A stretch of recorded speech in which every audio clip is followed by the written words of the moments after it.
Bonjour et bienvenue sur Open Education Global francophone, le webinaire des ressources éducatives libres et de la pédagogie francophone qui a lieu tous les derniers vendredis du mois depuis déjà 2020. Nous nous réjouissons de vous retrouver en 2024. Une nouvelle année commence, pleine d'enthousiasme, de projets. Nous sommes enchantés d'accueillir à cette occasion un enseignant-chercheur en info-com, en information et communication, qui a dédié sa vie, je dirais, qui n'est pas terminée. Au contraire, il est en pleine ébullition. Il a accepté de nous rejoindre aujourd'hui malgré son agenda extrêmement chargé. Mokhtar Benenda, il travaille à la fois à l'université Bordeaux-Montaigne, mais aussi à l'université de la Manouba en Tunisie. Et donc, c'est un grand honneur pour nous. Je vais le laisser se présenter. Je rappelle qu'on est une équipe de bénévoles. On a envie de faire connaître la force et l'impact des ressources éducatives libres qui sont reconnues par l'UNESCO depuis 2002 comme la façon vertueuse et généreuse de partager l'éducation, les contenus éducatifs à un maximum de personnes en travaillant sur l'informatique, c'est-à-dire le copier-coller, Internet, c'est-à-dire la diffusion de ces ressources, et le droit d'auteur qui les rend interopérables, avec l'association Open Education Global, dont je suis depuis le 1er septembre présidente du board. Voilà, ça c'est l'association de droit américain, mais dont la visée est internationale. Donc merci à tous d'être là. On a eu une centaine d'inscrits alors qu'on a envoyé ça un peu tard. Je signale à ceux qui étaient là au mois de décembre que nous n'avions pas enregistré le webinaire parce qu'il y avait eu des changements de paramètres. Et donc, Sandrine Niébé-Atangana a eu la gentillesse, le 10 janvier, de bien vouloir recommencer. Donc, on a recréé un lien où elle faisait sa présentation avec en plus un maximum de personnes certifiées, c'est-à-dire en donnant les retours des personnes certifiées de son MOOC Certis. Voilà, ça c'était pour les informations générales. Il y en avait plein d'autres grâce à Lucie dans la lettre d'actualité que vous avez reçue dans vos boîtes mail. Je rappelle que si vous nous rejoignez depuis les réseaux sociaux, vous pouvez vous inscrire pour recevoir dans vos boîtes mail les invitations qui ont lieu tous les mois, donc le dernier vendredi du mois. Pour ça, il faut écrire à OEG, comme Open Education Global, francophone@gmail.com. Voilà, merci. Je travaille à l'Université de Lille, sinon en France. Lucie, à toi. Oh, pardon. Alors, je fais le tour des bénévoles vite fait, puis comme ça, Mokhtar pourra parler sans s'arrêter ensuite. Lucie, vas-y.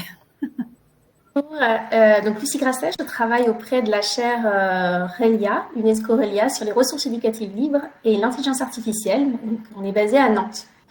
Voilà, je laisse la parole à Jules ou Najwa. Enfin, Najwa. Ok, merci. Je suis Najwa Hajali, je suis docteur en didactique des mathématiques et j'enseigne en Tunisie à l'université des mathématiques. J'enseigne des mathématiques, voilà. Et je suis partisante des ressources éducatives libres.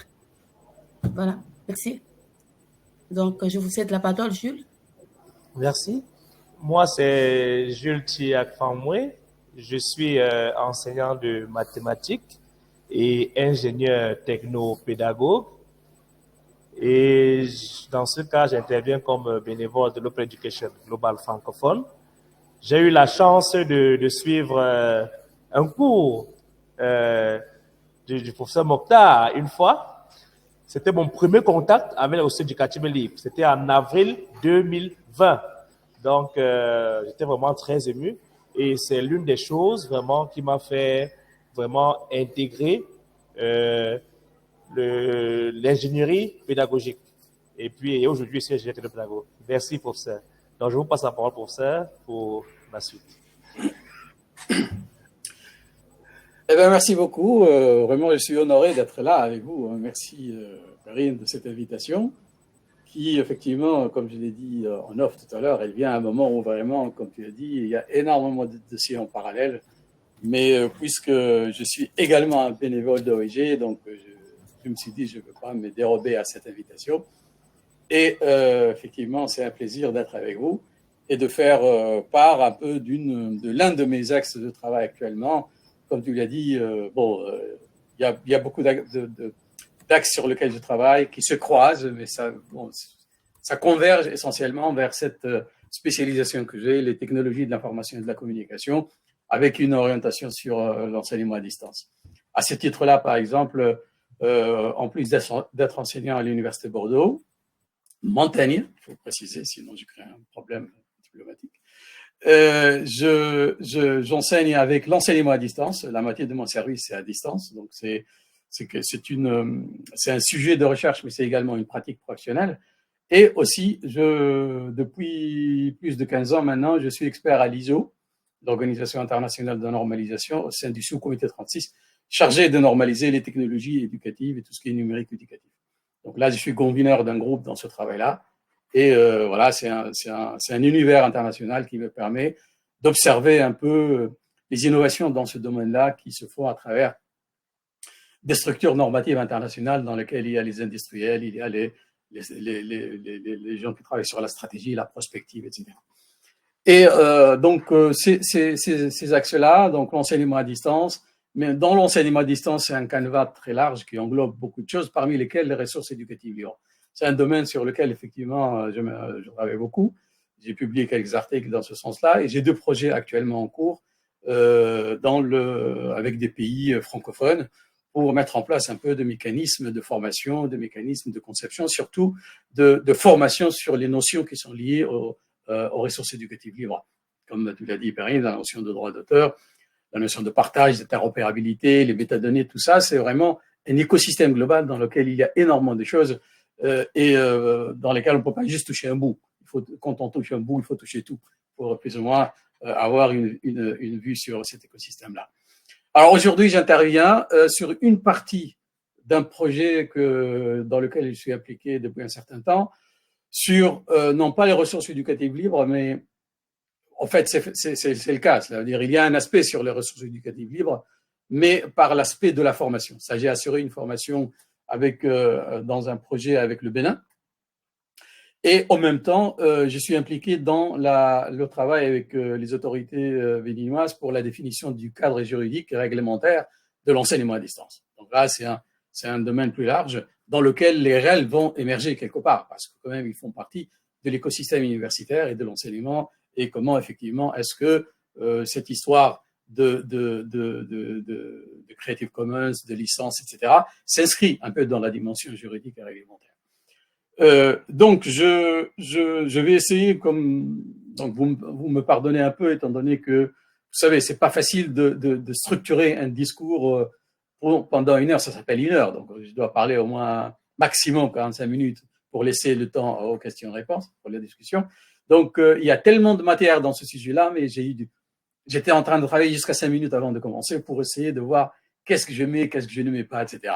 Donc, je vais aller plus ou moins rapidement pour présenter un peu ce chantier sur lequel je suis et sur lequel j'ai commencé il y a quelque temps quand même. J'ai publié avec l'AUF un guide sur l'accompagnement à la formation hybride dans lequel il y a ces aspects juridiques, ces aspects modèles économiques, les aspects pédagogiques, les aspects technologiques. Donc, je vais essayer de synthétiser autant que possible pour faire part un peu de ce que je suis en train de faire et de comment effectivement envisager l'avenir pour des partenaires qui veulent effectivement s'inscrire un peu dans ce créneau-là, tout en soulevant des questions un peu sensibles. Certaines ont des réponses, d'autres non, mais bon, vous allez voir un peu plus ou moins, ça va dans plusieurs sens. Je vais parfois m'arrêter à des choses très élémentaires parce qu'on n'a pas le temps d'aller dans les détails, mais bon, si l'occasion se présente, on ira plus tard dans des questions beaucoup plus sensibles. Alors, tout ceci s'inscrit dans un concept global, la transformation numérique universitaire aujourd'hui, qui est un concept qui prend de l'ampleur essentiellement après la période de la Covid. Donc, on a tous vécu cette partie-là et on a plus ou moins connu des situations un peu complexes, surtout pendant la Covid, la notion de la continuité pédagogique, les contraintes d'accès aux ressources, à l'éducation.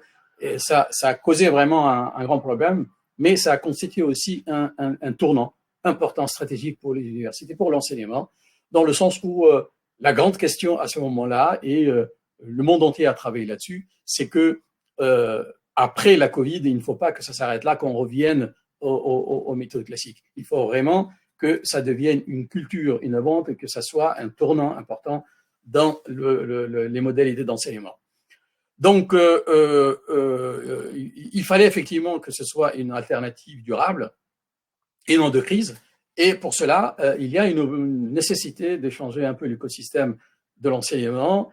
Et il y a eu à un moment donné donc une convergence internationale vers l'hybridation. On ne va pas abandonner le présentiel puisqu'on est revenu en salle de classe, mais on ne va pas abandonner non plus l'acquis en termes de manipulation du numérique pour enseigner. Donc même les poches de résistance qu'on a vécues pendant la Covid, elles ont fini par céder et adhérer à l'utilisation du numérique pour enseigner. Mais donc le juste milieu, c'est effectivement penser à une hybridation. L'hybridation aujourd'hui, c'est un concept très large autour duquel on peut même organiser des webinaires, des séminaires à part, parce qu'il y a des règles, il y a des mesures, il y a des précautions, il y a des techniques à faire autour de ça. Et ceci, bien sûr, ne va pas se faire de façon improvisée. Il faut, à un moment donné, effectivement, s'aligner sur des normes et standards internationaux qui concernent l'offre de formation, l'innovation pédagogique, l'assurance qualité, plein de choses sur lesquelles, effectivement, il faut travailler. Sans oublier, effectivement, le fait que chaque contexte, chaque cas a sa propre spécificité. Donc, l'idée, ce slogan-là, et qui revient souvent, c'est réfléchir mondialement, mais agir localement. Donc, mondialement, pour assurer l'interopérabilité entre ce que font tous les acteurs de l'enseignement dans la chaîne mondiale, mais en respectant en même temps les spécificités locales et garder un peu l'originalité de ce qu'on fait. Donc, pour cela, il faut des stratégies adaptées et qui vont permettre effectivement d'adapter un écosystème nouveau, qu'il soit local ou international, pour introduire de nouveaux paradigmes d'enseignement, d'usage des technologies, de pédagogie, et également une façon de revoir autrement cet écosystème d'enseignement. Donc, pour cela, il y a un certain nombre de consensus qu'il faut essayer d'atteindre à travers la mise en place d'un certain nombre de stratégies nouvelles. Il y a des stratégies dans le modèle de gouvernance des établissements universitaires, des stratégies qui dépendent des référentiels existants pour essayer de les adapter et en créer des profils d'application adaptés, des stratégies pour, par exemple, l'adhésion à des mouvements internationaux comme l'éducation ouverte, comme tout ce qui est ouvert, hein, comme les ressources éducatives libres, par exemple, etc. Donc, tout ce qui est innovation doit être conforme à une stratégie nouvelle qu'il faut définir et qu'il faut inscrire un peu également dans la dynamique internationale pour contribuer autant soit peu à cet écosystème international qui se met en place. Alors, la transition universitaire, la transition numérique universitaire dans laquelle va s'opérer un peu cette nouvelle façon d'enseigner par l'hybridation, en faisant appel à tous ces paradigmes nouveaux qui caractérisent un peu la dynamique des écosystèmes universitaires, vont se faire selon des modalités qui parfois sont différentes.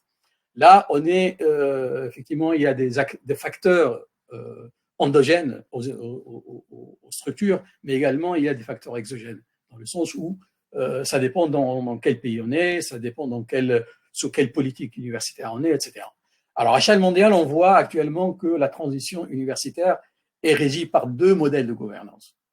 Il y a la gouvernance la plus classique, c'est la centralisation. Cela veut dire les universités sont sous la tutelle d'un ministère de l'enseignement supérieur qui va dicter, qui va plus ou moins fournir les directives, les référentiels, les guidelines, comme on dit en anglais, pour que effectivement les universités dans le système d'enseignement national vont opérer. Donc, les systèmes universitaires, dans ce cas-là, essentiellement, on voit ça dans le pays en voie de développement, sont dans un système centralisé.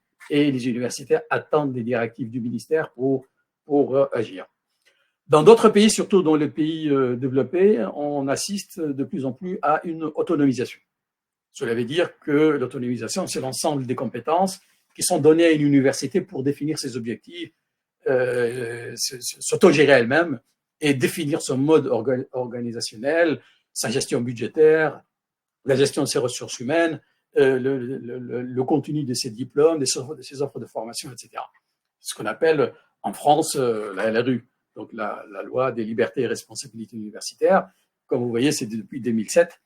Et c'est un facteur qui va déterminer beaucoup la façon comment le numérique éducatif, comment l'enseignement à distance va être appliqué et introduit en France au niveau des établissements, mais également au niveau national. Alors, le modèle français, c'est mon point de départ parce que finalement, puisque j'appartiens à une université, j'enseigne dans une université française, je suis parti un peu du modèle français. Comment est-ce que en France, l'enseignement à distance a été introduit dans le système d'enseignement universitaire surtout.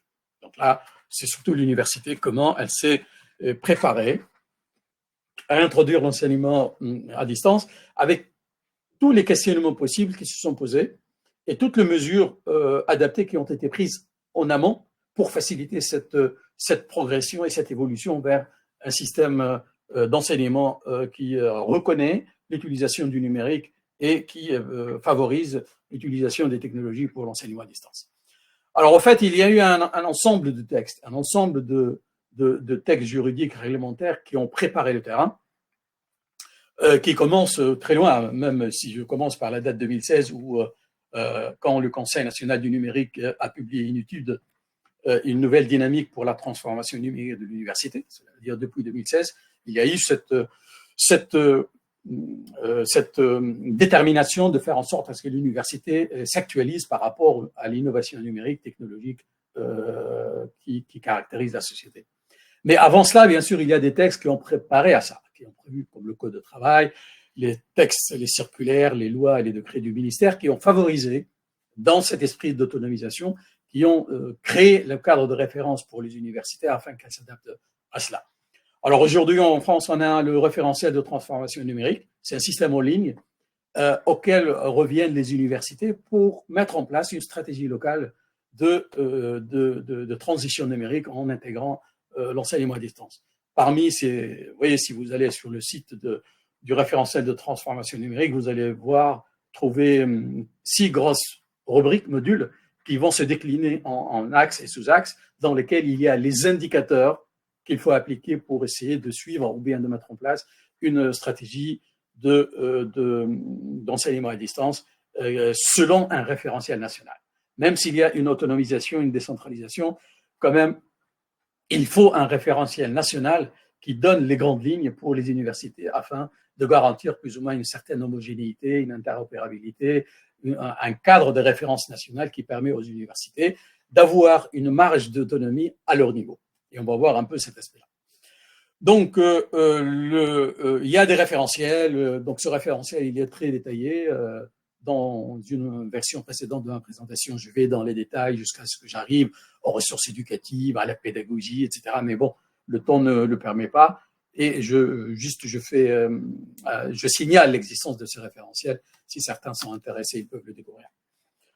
Donc, les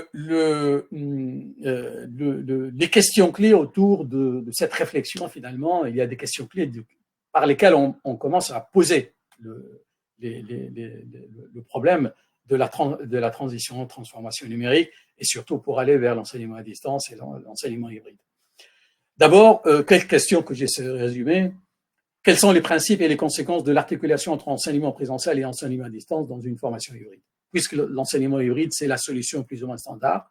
Tout le monde fait ça, cela veut dire on fait du présentiel pour certains modules, certains cours, mais également on se rabat sur l'enseignement à distance pour résoudre pas mal de problèmes, y compris la notion des locaux et des salles. Parfois, il y a un grand nombre d'inscrits, mais on n'a pas suffisamment de salles, donc on balance un peu une grosse partie du volume horaire vers l'enseignement à distance. Donc, quels sont les principes et les conséquences? Parce que ceci doit se faire selon des modèles de gestion, des modalités pédagogiques, des approches d'apprentissage qui concernent aussi bien l'administration que les enseignants que les apprenants. Pour ça, il faut qu'il y ait des référentiels selon lesquels chaque acteur sait exactement quoi il fait, comment il fait et dans quel cadre il le fait. Deuxième grande question, quelles sont les règles économiques à suivre? pour comptabiliser le temps de travail à distance. Donc là, pose le modèle économique, puisqu'il y a un changement en termes de rôle, en termes d'activité, en termes de modalité, ça implique automatiquement des dépenses, c'est des engagements financiers de l'université, donc ça pose le problème du modèle économique. Donc l'enseignement à distance a réellement un modèle économique propre à lui. On aura le temps peut-être d'en parler de façon très rapide, mais quand même, il y a tout un volet là-dessus qui peut aller en profondeur dans les détails les plus infimes concernant la façon comment on le fait. Et je vais juste proposer peut-être certains slides qui parlent un peu de ça. Comment définir un modèle de contrôle qualité d'une formation hybride ou à distance? Tout ceci, c'est qu'effectivement, la notion de la démarche qualité aujourd'hui, elle est transversale à tous les secteurs d'activité. À un moment donné, il faut vraiment penser à faire une approche de démarche qualité ou d'assurance qualité pour effectivement voir si ce qu'on fait est conforme à un référentiel de qualité qui permet effectivement d'assurer les bons résultats et l'amélioration du système mis en place. Alors,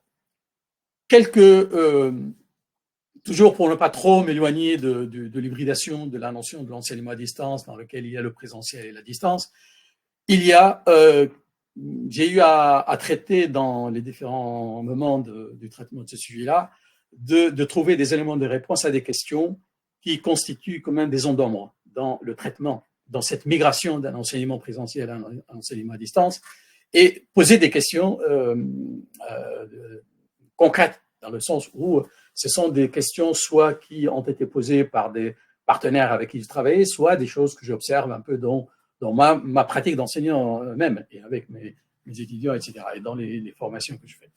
D'abord, cette question de reconnaissance réglementaire et juridique des nouvelles fonctions de tuteur, formateur à distance, concepteur de contenu.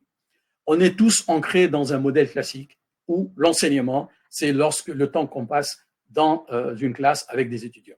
Donc, on est payé en fonction de ce qu'on passe comme nombre d'heures et non pas comme ressources qu'on produit et qu'on distribue aux apprenants. Aujourd'hui, on va à l'émergence de nouveaux profils métiers. Un tuteur, aujourd'hui, on peut recruter un tuteur, le payer pour le nombre d'heures qu'il va passer en accompagnant les apprenants pour atteindre des objectifs pédagogiques. Donc là, le tuteur ou le formateur à distance, c'est un nouveau métier qui apparaît, mais malheureusement, il n'est pas inscrit dans le référentiel métier de l'université. Comment gérer ça? Un concepteur de contenu, le système classique, on conçoit nos cours, mais personne ne nous rémunère pour ça. Ça fait partie de notre tâche d'enseignant. Alors qu'aujourd'hui, on voit le modèle de concepteur de contenu qui émerge, surtout dans le domaine privé, parce que là, il faut bien nuancer, distinguer entre l'enseignement à distance et la formation à distance. Dans le domaine privé et dans le domaine public, ce sont deux dimensions, deux mesures, deux ordres de grandeur complètement différents. Mais concepteur de contenu, aujourd'hui, même dans les universités, certaines universités passent des contrats avec des concepteurs de contenu pour qu'ils leur préparent un matériel pédagogique sans qu'ils l'enseignent eux-mêmes. Mais l'université les récupère, elle les dispense dans un parcours de formation et c'est un autre enseignant, entre guillemets un tuteur, qui va le faire.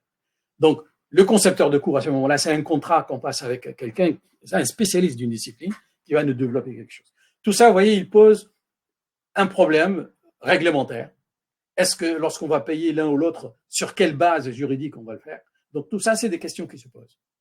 D'autres questions qui également reviennent dans cet écosystème-là, la preuve de l'action de formation à distance. Quand je fais quelque chose à distance, est-ce qu'elle est reconnue, est-ce qu'elle est valable?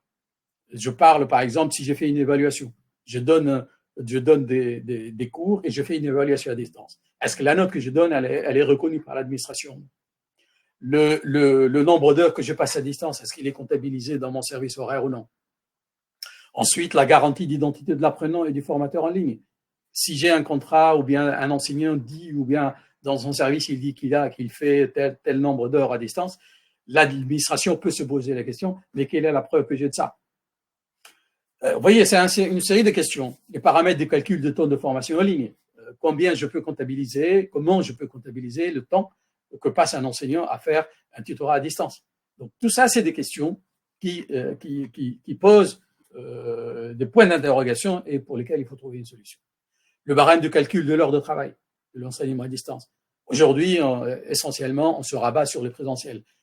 On reste dans le système classique pour qu'un enseignement à distance, on l'évalue grosso modo selon le profil métier de l'enseignant. Il a un certain nombre d'heures d'enseignement selon le modèle classique. Bon, on se rabat là-dessus et l'activité à distance, elle se noie un peu dans cette évaluation de nombre d'heures, alors que ça peut être différent. Et alors, la validité des modalités techniques de suivi, ça veut dire si on utilise des réseaux sociaux, par exemple, ça pose le problème de la sécurité des données personnelles et individuelles. Donc, vous voyez, il y a énormément de questions qui se posent et pour lesquelles il faut des réponses juridiques réglementaires. Donc, pour ceci, là, je résume un peu l'ensemble dans ces 5 questions.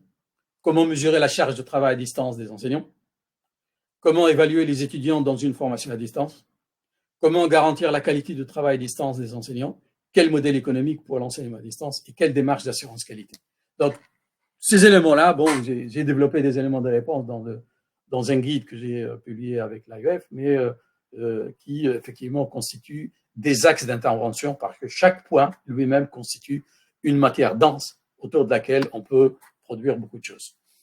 Alors, j'ai essayé de concevoir un peu une forme de gestion de ces questions-là dans un canevas d'éléments ou bien d'une structure d'un document de cadrage qui pose la question en quatre types d'actions. D'abord, autour d'un pôle de cadrage administratif qui va toucher les aspects juridiques et réglementaires et les modèles économiques. Ils sont très liés, ils ne sont pas dissociés. Tout ce qui est économique dépend d'un référentiel juridique et réglementaire, et tout ce qui est juridique et réglementaire implique des dépenses, implique des frais, etc., qu'il faut gérer de façon légale. Il y a l'autre aspect, c'est le pôle d'opérationnalisation technique et pédagogique de l'enseignement à distance ou hybride. C'est tout ce qui est environnement technologique et dispositif pédagogique. Tout ceci engendre effectivement qu'il faut un socle technologique adapté pour faire la transition numérique avec l'enseignement hybride ou à distance, et qu'il faut effectivement une innovation pédagogique parce qu'on n'enseigne pas à distance de la même façon comme on enseigne en présentiel. Donc là, le modèle que j'envisage ou bien que j'ai développé, c'est autour de ces 4 briques essentielles, de 2 catégories, 2 pôles de cadrage administratif et technique et pédagogique, autour desquels, effectivement, et chaque élément constitue vraiment une brique qui peut être très, très détaillée et dans lesquelles, effectivement, il y a énormément de questionnements qu'il faut poser et pour lesquels il faut trouver des réponses. Alors, puisque j'ai annoncé que je pars essentiellement sur le cadre juridique et réglementaire et les modèles économiques, je ne vais pas trop entrer dans les aspects technologiques, les dispositifs, les plateformes, tout ça, et les questions pédagogiques. Ça va prendre beaucoup de temps pour le faire. Alors, l'aspect réglementaire et juridique, il s'inscrit énormément aujourd'hui dans le modèle de gouvernance universitaire. Le modèle de gouvernance universitaire implique entre autres le fait de construire des référentiels de gouvernance. Les plus connus sont effectivement le plan stratégique de développement d'une université et le plan d'action annuel qui découle de ce plan stratégique universitaire. Mais tout ceci s'inscrit également dans un modèle de gouvernance qui est basé sur des référentiels juridiques, économiques, technologiques et pédagogiques de chaîne nationale. Une université s'inscrit par défaut dans un écosystème national. Donc là, il ne faut pas qu'elle se dissocie de tout cela. Et dans le système d'autonomie, elle peut, à un moment donné, selon la politique nationale, agir à son niveau pour plus ou moins s'adapter à son contexte, mais sans se dissocier de ce référentiel international, national et international. Alors pour cela, les référentiels juridiques et réglementaires vont se faire selon une hiérarchie juridique entre les décideurs, entre les acteurs qui gèrent cet aspect-là, qui vont au sommet de l'hiérarchie, c'est l'État, ensuite les institutions, les ministères, les universités, et ensuite les exécuteurs, ceux qui pratiquent et appliquent le contenu de ces textes réglementaires, les enseignants, les départements, etc.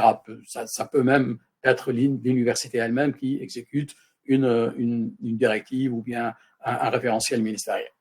Donc là, il y a cette hiérarchie qui, en réalité, elle est déterminée, elle est inspirée de ce qui est bien connu dans le monde juridique, la pyramide de Kelsen. La pyramide de Kelsen qui établit une pyramide en fonction du lien hiérarchique entre les textes.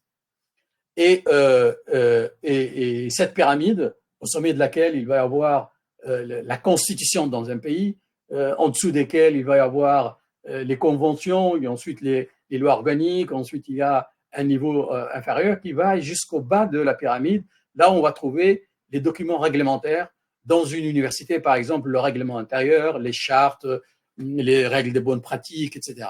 Mais ça veut dire cette hiérarchie va se faire selon deux principes essentiels, la validité et la conformité.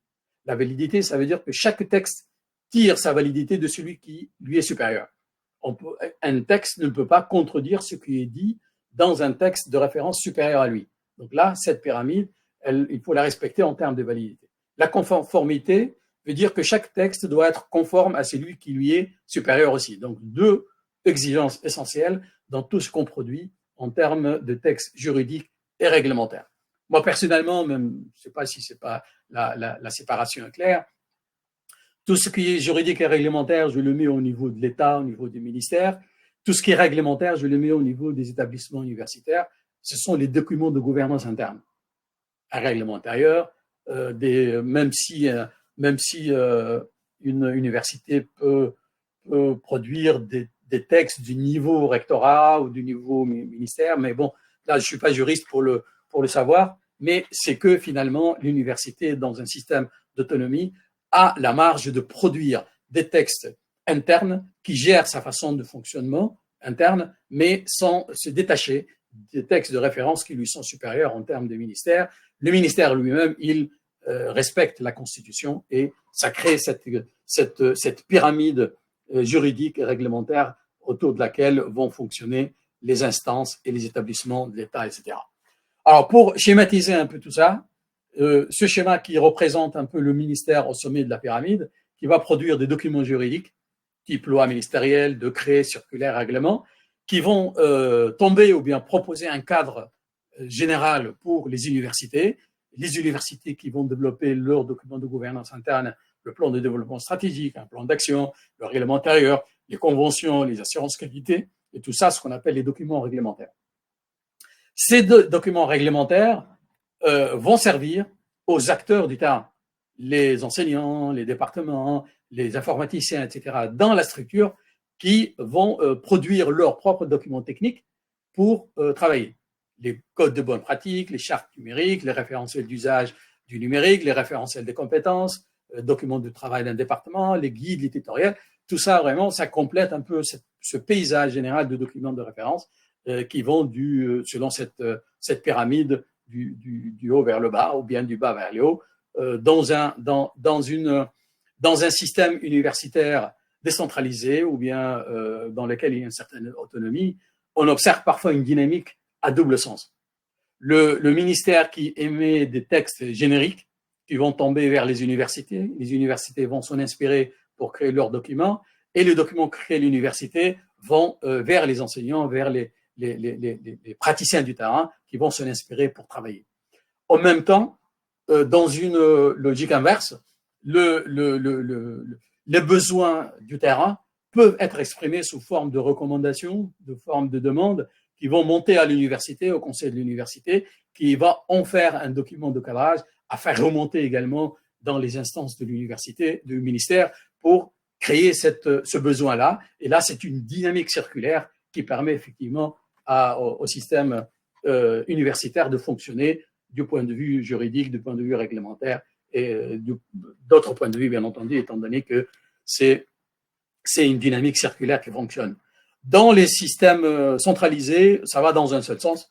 Le ministère, avec ses instances, ses équipes de spécialistes, ils vont émettre les textes et les recommandations qui vont tomber, qui vont aller vers les établissements qui vont les exécuter.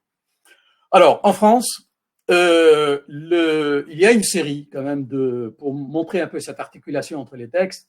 Il y a eu effectivement dans l'histoire de l'enseignement à distance des textes qui ont commencé depuis depuis le code du travail en 2001, il y a eu effectivement des textes concernant les formations ouvertes. Ça a commencé effectivement avec la formation professionnelle dans les entreprises, mais petit à petit, on a décliné un peu ce besoin de l'ouverture, de la distance dans les formations professionnelles vers l'université.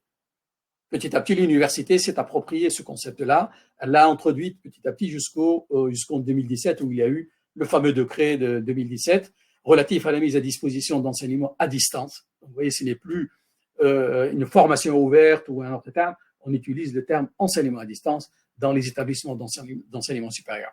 Et plus tard, de 2018 et 2020, il y a eu des mises à jour, une actualisation en fonction des exigences du milieu et du terrain, qui fait en sorte à ce que le corps législatif est à l'écoute du terrain, et le terrain également, il exprime ses besoins en termes de mise à jour juridique pour que les textes et la pratique vont de pair.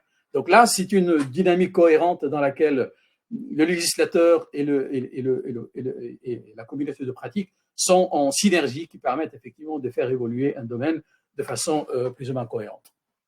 Là, juste un exemple de ce décret de 2017, dans lequel, pour juste démontrer cette hiérarchie, dans l'article D611-12, c'est écrit « Les conditions de la validation des enseignements dispensés en présence des usagers ou à distance sont arrêtées dans chaque établissement d'enseignement supérieur. » Donc là, c'est une reconnaissance, et ça montre cette articulation d'un texte générique qui laisse la main à un texte subalterne pour lui donner une marge d'action qui lui permet de travailler à son niveau. À ce principe-là, se sont alignées les universités qui vont effectivement produire des documents, des règlements intérieurs. Là, j'ai des liens, je vais vous montrer juste quelques exemples. Par exemple, le règlement intérieur des services de formation continue et FOED de l'Université de Toulouse, l'Université de Lille. Toutes les universités sont parties de ce texte du niveau ministériel pour développer leurs documents internes de gouvernance interne en termes d'enseignement à distance. Là, par exemple, l'Université Toulouse-Capitole qui a produit effectivement dans un conseil d'administration un document qui va servir de référentiel de cadre pour les enseignants et les étudiants pour savoir comment utiliser l'enseignement à distance, dans quelles conditions, selon quelles règles, etc. Donc là, on est réellement dans une réglementation juridique et réglementaire de l'usage de l'enseignement à distance. Ici, l'Université de Paris, aussi en partant de ce décret-là, comment elle a défini son document interne pour institutionnaliser l'utilisation de l'enseignement à distance avec ses propres choix, en fonction de ses moyens, en fonction de sa gouvernance interne, de sa stratégie d'enseignement, pour effectivement établir le système d'enseignement à distance au sein de l'université. Alors, également au niveau du secondaire aussi, qui se sont mis également dans cette dynamique d'introduire l'enseignement à distance avec l'école numérique dans laquelle effectivement il y a des référentiels sur l'usage du Wi-Fi en établissement et école, usage et cadre juridique. Vous voyez que réellement tous les secteurs d'enseignement prêtent attention à cet aspect-là parce que tout le monde veut travailler dans la légalité selon des référentiels juridiques et c'est au profit bien sûr de l'écosystème d'enseignement et d'éducation en général. L'exemple n'est pas uniquement en France, à l'échelle internationale aussi. Si on va aux États-Unis, au Royaume-Uni, on va trouver les mêmes types de documents que chaque université, en partant d'un cadre de référence juridique nationale, va produire ses propres documents pour plus ou moins établir des règles, des indicateurs, des méthodes de travail autour du numérique pour faire de l'enseignement. Donc là, des universités, je pris juste quelques exemples dans lesquels j'ai mis en rouge les éléments où effectivement il y a un détail concernant un aspect de l'enseignement à distance, soit l'usage du numérique, soit le développement de contenu, soit l'évaluation, soit la pédagogie, etc. Donc d'autres exemples, des exemples comme l'Université de Little Rock, dans laquelle il y a une politique de l'évaluation de l'enseignement à distance, dans laquelle il y a tout un document de référence concernant l'évaluation de l'enseignement à distance. Donc, rien n'est laissé au hasard, et tout ceci, effectivement, va dans une logique d'articulation entre les textes de référence pour essayer de rester conforme avec ce qui se passe dans l'environnement d'enseignement à distance. Alors, Rapidement, je passe au modèle économique. Comme je dis, cette transformation juridique, elle a des conséquences économiques puisqu'il y a un changement de pratique, il y a de nouveaux profils métiers qui arrivent et le cadre réglementaire va plus ou moins soit au niveau de l'État, soit au niveau des établissements ou des enseignants et des ingénieurs informaticiens, puisqu'on parle de l'enseignement à distance. Il va y avoir des référentiels économiques qui vont plus ou moins essayer de modéliser les coûts de l'enseignement à distance. Toute innovation impliquant la technologie pour l'enseignement à distance, si elle ne figure pas dans le référentiel financier, parce qu'un comptable ou un économe d'une université, s'il n'a pas un référentiel financier qui lui autorise de payer une heure d'enseignement à distance, il ne va pas le faire, parce qu'il y a la loi de finances publique qui le contrôle. Donc pour cela, il y a toujours des travaux qui essayent de modéliser un peu ces dépenses, ces nouveaux types de dépenses, pour essayer de les inscrire dans une réforme budgétaire ou dans une recommandation de mise à niveau des textes réglementaires concernant les finances et les dépenses d'une université. Donc là, on travaille beaucoup sur, par exemple, la définition des charges fixes et variables de l'enseignement à distance, définir surtout un élément très important qui entre en compte dans l'enseignement à distance, les référentiels d'équivalence des tâches, puisqu'il y a de nouvelles tâches dans l'enseignement à distance. Comment est-ce qu'on va les gérer en les comparant avec des tâches classiques? Donc là, c'est une acrobatie qu'on trouve pour essayer de dire, par exemple, qu'une heure d'enseignement à distance équivaut 1h30, par exemple, d'été présentiel. Là, je dis n'importe quoi, mais ça, c'est l'université qui doit trancher là-dessus et décider et élaborer une table d'équivalence horaire pour l'enseignement à distance, soit proposer des mesures, des indicateurs nouveaux, soit partir du présentiel pour essayer d'essayer d'équilibrer entre ce qui se fait à distance et ce qui se fait en présentiel, étant donné que le présentiel, les référentiels sont rodés. Donc, toutes les institutions sont habituées à ça, ils savent faire. Mais dans l'enseignement à distance, pour l'instant, on se rabat beaucoup sur l'enseignement classique, mais petit à petit, il y a des nouvelles formules qui apparaissent pour comptabiliser un peu ce que les nouvelles charges d'enseignement à distance impliquent en termes de dépenses. Donc, il y a des questions sur la comptabilisation du temps de travail à distance, les durées et les coûts, si elle est spécifique ou alignée sur le présentiel, il faut décider. Les coûts d'acquisition de ressources pédagogiques externes ou est-ce qu'on n'en compte pas, qu'ils ne tiennent pas compte, comme en présentiel. Les coûts de licence et de droits d'auteur sont-ils prévus dans le budget de l'établissement? Les coûts de licence des logiciels, des contrats de maintenance, de renouvellement des équipements sont-ils prévus? Tout ça, il faut attirer l'attention sur ça pour l'inscrire un peu dans le nouveau modèle économique. Alors, pour cela, en France, il y a eu le ministère de l'Enseignement supérieur, il a produit un référentiel national d'équivalence horaire.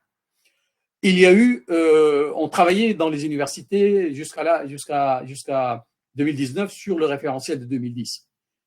2010, c'est un référentiel pour le modèle économique du présentiel. Comment on paie les enseignants en fonction de leur tâche d'enseignement présentiel.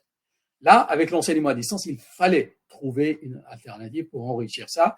Et pour cette raison-là, en 2019, il y a eu le modèle économique de la transformation numérique des formations dans les établissements d'enseignement supérieur qui donne les orientations nouvelles, comment effectivement prévoir des équivalences pour l'enseignement à distance et essayer de rester un peu dans la légalité, dans le juridique en termes de rémunérer, de comptabiliser, de valoriser un peu tout ce qui se fait dans le cadre de l'enseignement à distance. Là, c'est des exemples.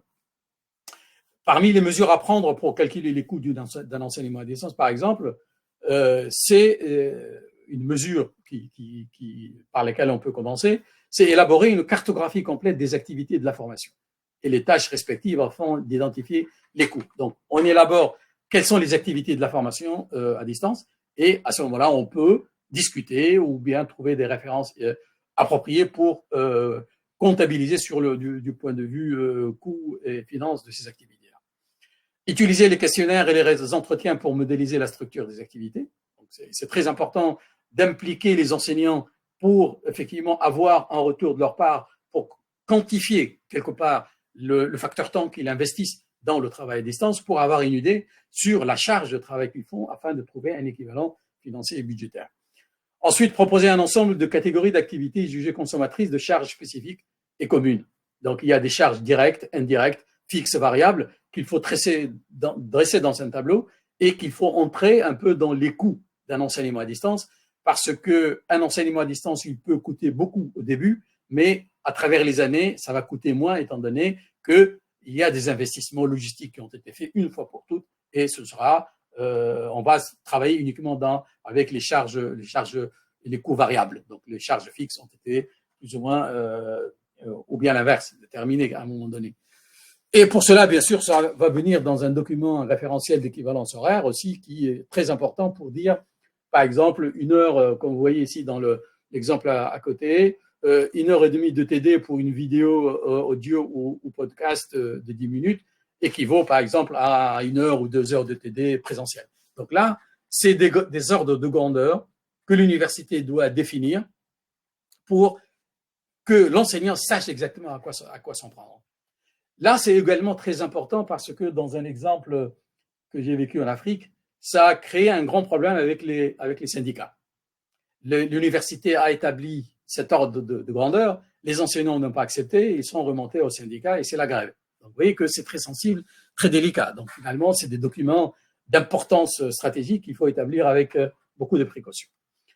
Alors, les référentiels d'équivalence de tâches vont se faire, effectivement, l'université devrait à ce moment-là prendre des mesures, une approche d'encouragement, et on voit beaucoup d'exemples aujourd'hui en France ou ailleurs, la notion de la conversion horaire, ça veut dire si un enseignant a un service de temps d'heure, s'il va être responsable d'une activité liée à l'enseignement à distance, on va réduire un peu ce qu'il fait par rapport à son service annuel. Ça rejoint également la décharge d'enseignement. Si un enseignant prend la responsabilité d'un département ou d'un parcours d'enseignement à distance, on va les décharger également d'heures d'enseignement. Également, il y a la solution de prime. Si il y a une activité liée à l'EAD, on peut prévoir des heures sup. On peut prévoir. Il y a d'autres mesures d'incitation qu'on peut prévoir un peu dans ce cadre-là. Alors, là, ça rejoint ce que je viens de dire, donc faire les charges directes, les charges variables, les charges fixes, etc. Mais aussi aboutit à un inventaire des activités qui vont effectivement servir à établir une grille budgétaire.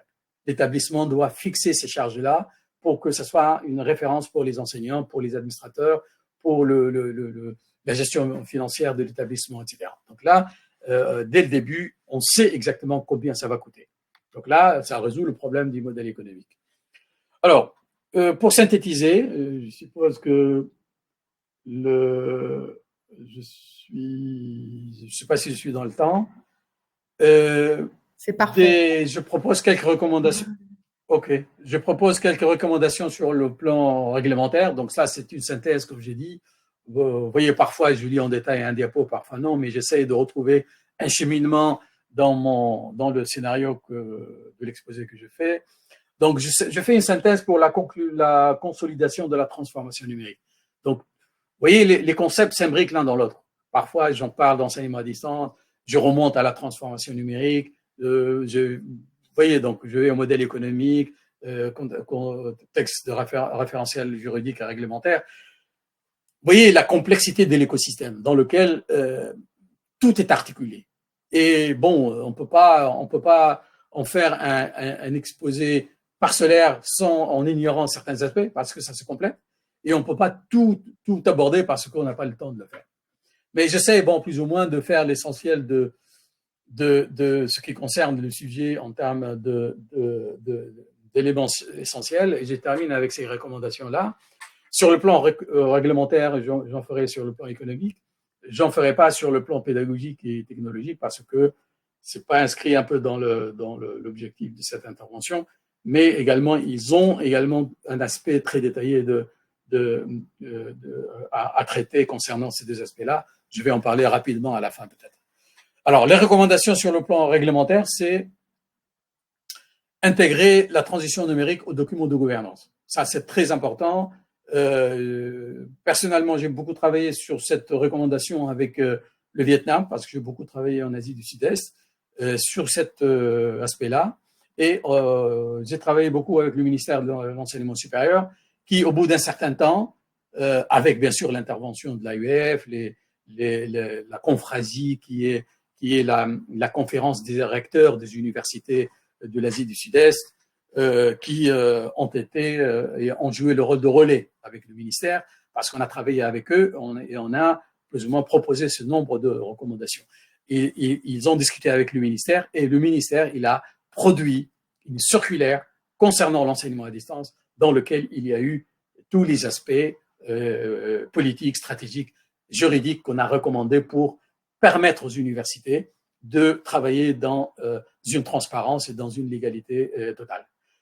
Parce qu'à un moment donné, en faisant le tour des universités, nos partenaires nous disent on ne peut pas mettre ça, l'appliquer tant que le ministère ne nous donne pas le feu vert pour le faire.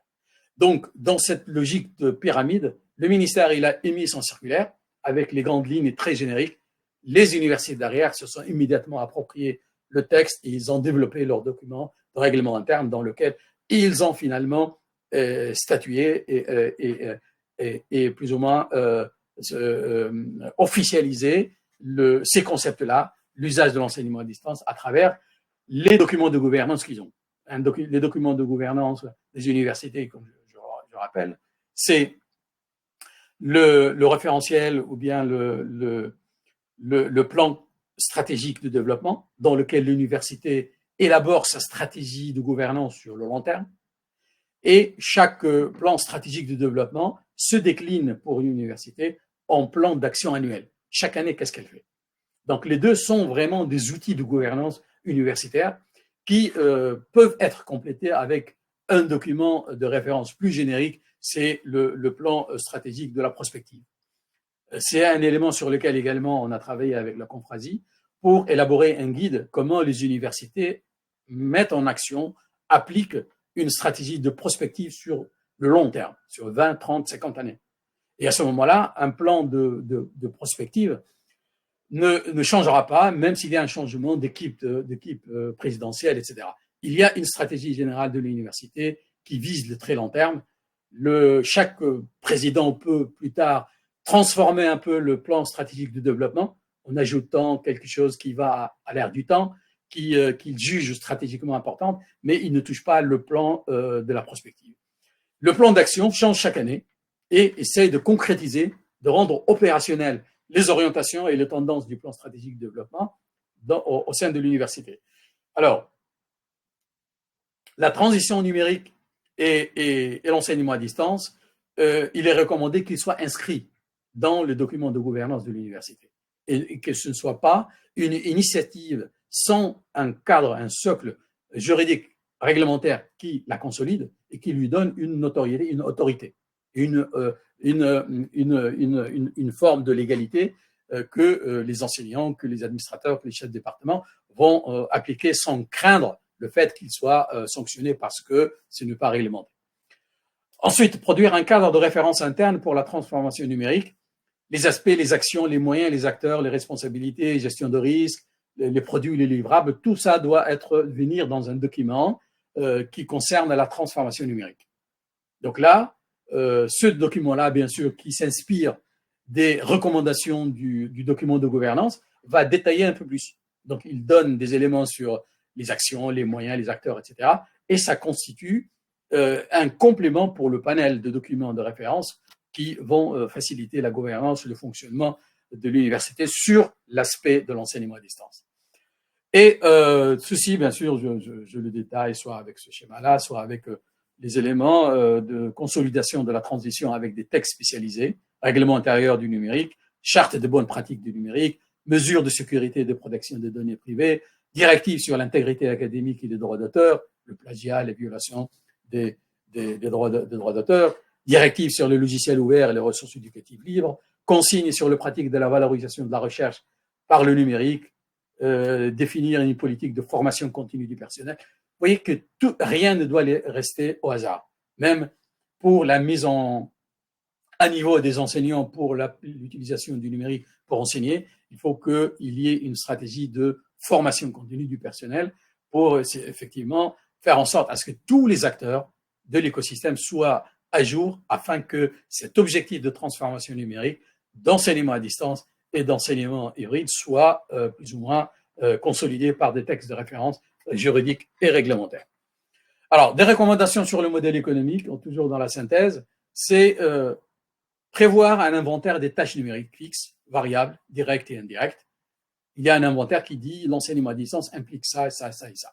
Donc, du moment qu'on a un inventaire sur ces activités-là, on peut, avec l'aide de l'économe qui connaît la loi de finances publiques, qui connaît les exigences, ce qui est permis, ce qui n'est pas permis dans les dépenses publiques, il va dire ça, on peut le comptabiliser, ça non, ça on va le mettre sur l'article 1, sur l'article 2, etc. Donc, il y a toujours une solution qui permet d'avoir un document de cadrage économique qui permet de faire de l'enseignement à distance selon les moyens, les disponibilités et les facilités fournies par l'établissement. Ensuite, détailler les aspects financiers de la décision dans le document de gestion. Effectivement, ces éléments-là également, ils doivent figurer dans les documents de gouvernance de l'université, le plan stratégique de développement, le plan d'action annuel. Ensuite, définir une grille d'équivalence d'heures en présentiel avec une heure de travail à distance. Donc là, au cas où on n'a pas vraiment une solution innovante, on peut se baser sur la pratique du présentiel, puisque toutes les universités savent comment payer un enseignant en fonction du travail qu'il fait. On va partir de ça et dire, voilà, on a de nouveaux métiers, de nouvelles tâches, tutorat, conception de contenu, évaluation, etc. Pour chaque activité, on dit, bon, allez, par un commun accord, on se met d'accord pour que cette activité à distance, on lui donne l'équivalent égal, ou bien 1 fois et demi, ou bien 2 fois par rapport à ça. Donc, on peut établir une grille en cela pour chaque type d'activité, chaque produit qu'on fait, comme j'ai montré tout à l'heure. Si un enseignant développe une vidéo pédagogique, on va estimer qu'une vidéo pédagogique qui dure 10 minutes, plus ou moins les connaisseurs savent combien un temps d'investissement on a besoin pour le faire.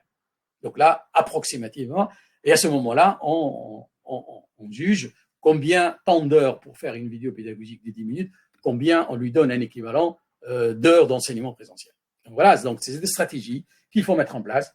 Et à ce moment-là, chaque établissement a sa propre matrice, sa propre grille, son ordre de grandeur pour établir ça. Mais l'essentiel, il faut le faire. Sinon, on reste dans l'improvisation, et l'improvisation engendre des conflits, engendre des problèmes.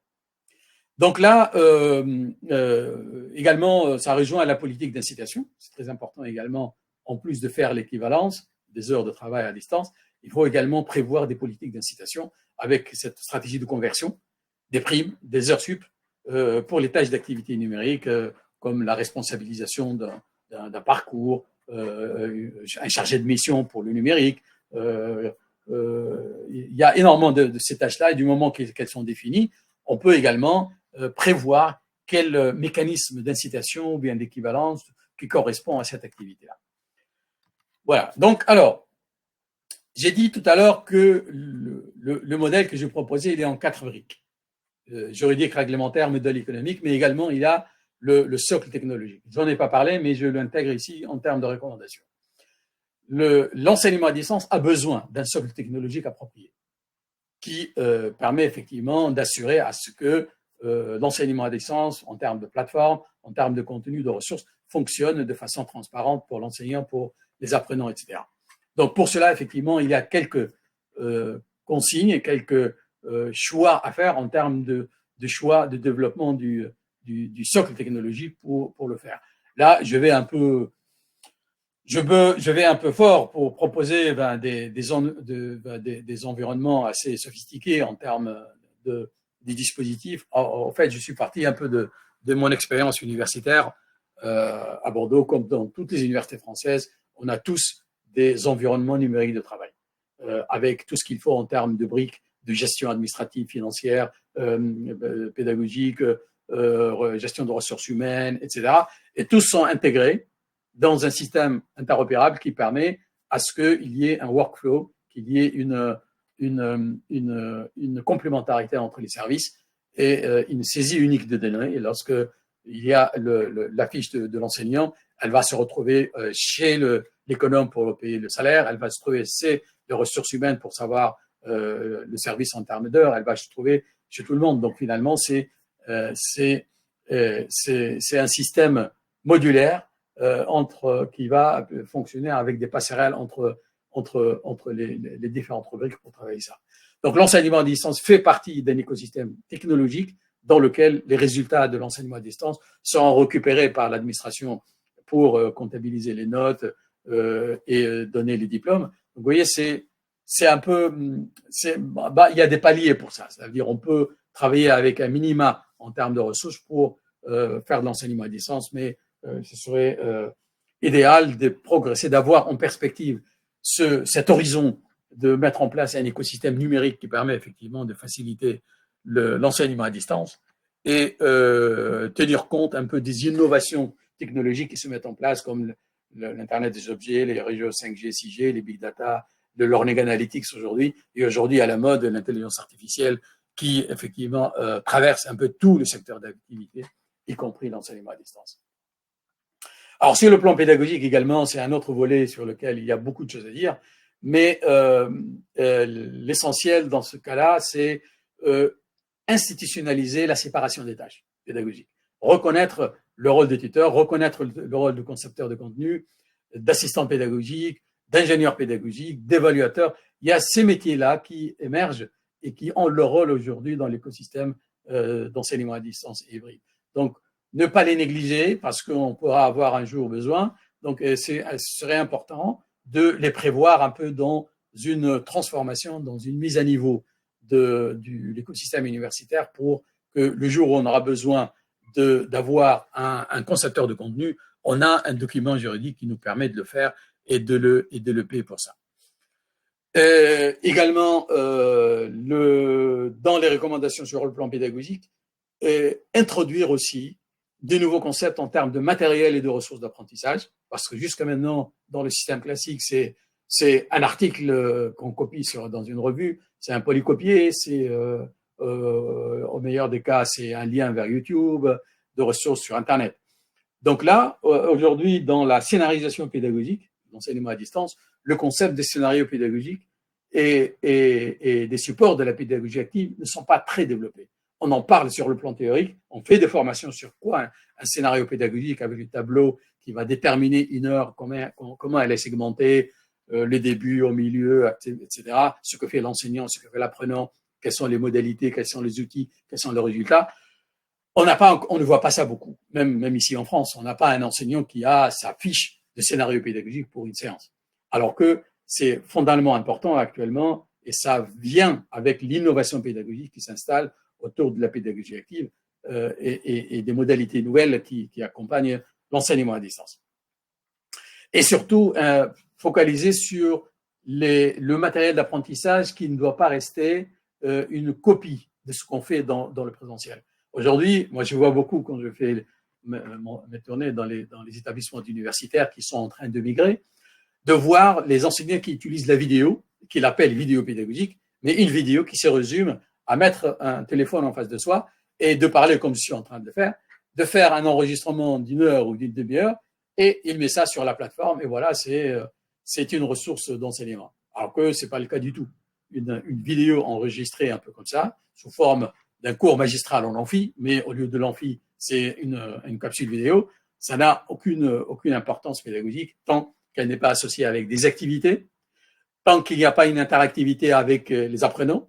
Et aujourd'hui, on connaît qu'il y a beaucoup de vidéos qui sont interactives, dans le sens où l'étudiant, quand il lit la vidéo, au bout d'un certain temps, la vidéo s'arrête, elle pose une question à l'apprenant qui va répondre, et la réponse en fonction de s'il s'agit d'une évaluation formative ou sommative, la réponse sera calculée et la note va dans le carnet de notes. Donc, vous voyez qu'il y a un changement de paradigme important dans les technologies, dans le matériel des ressources d'apprentissage qu'il faut également, dont il faut tenir compte.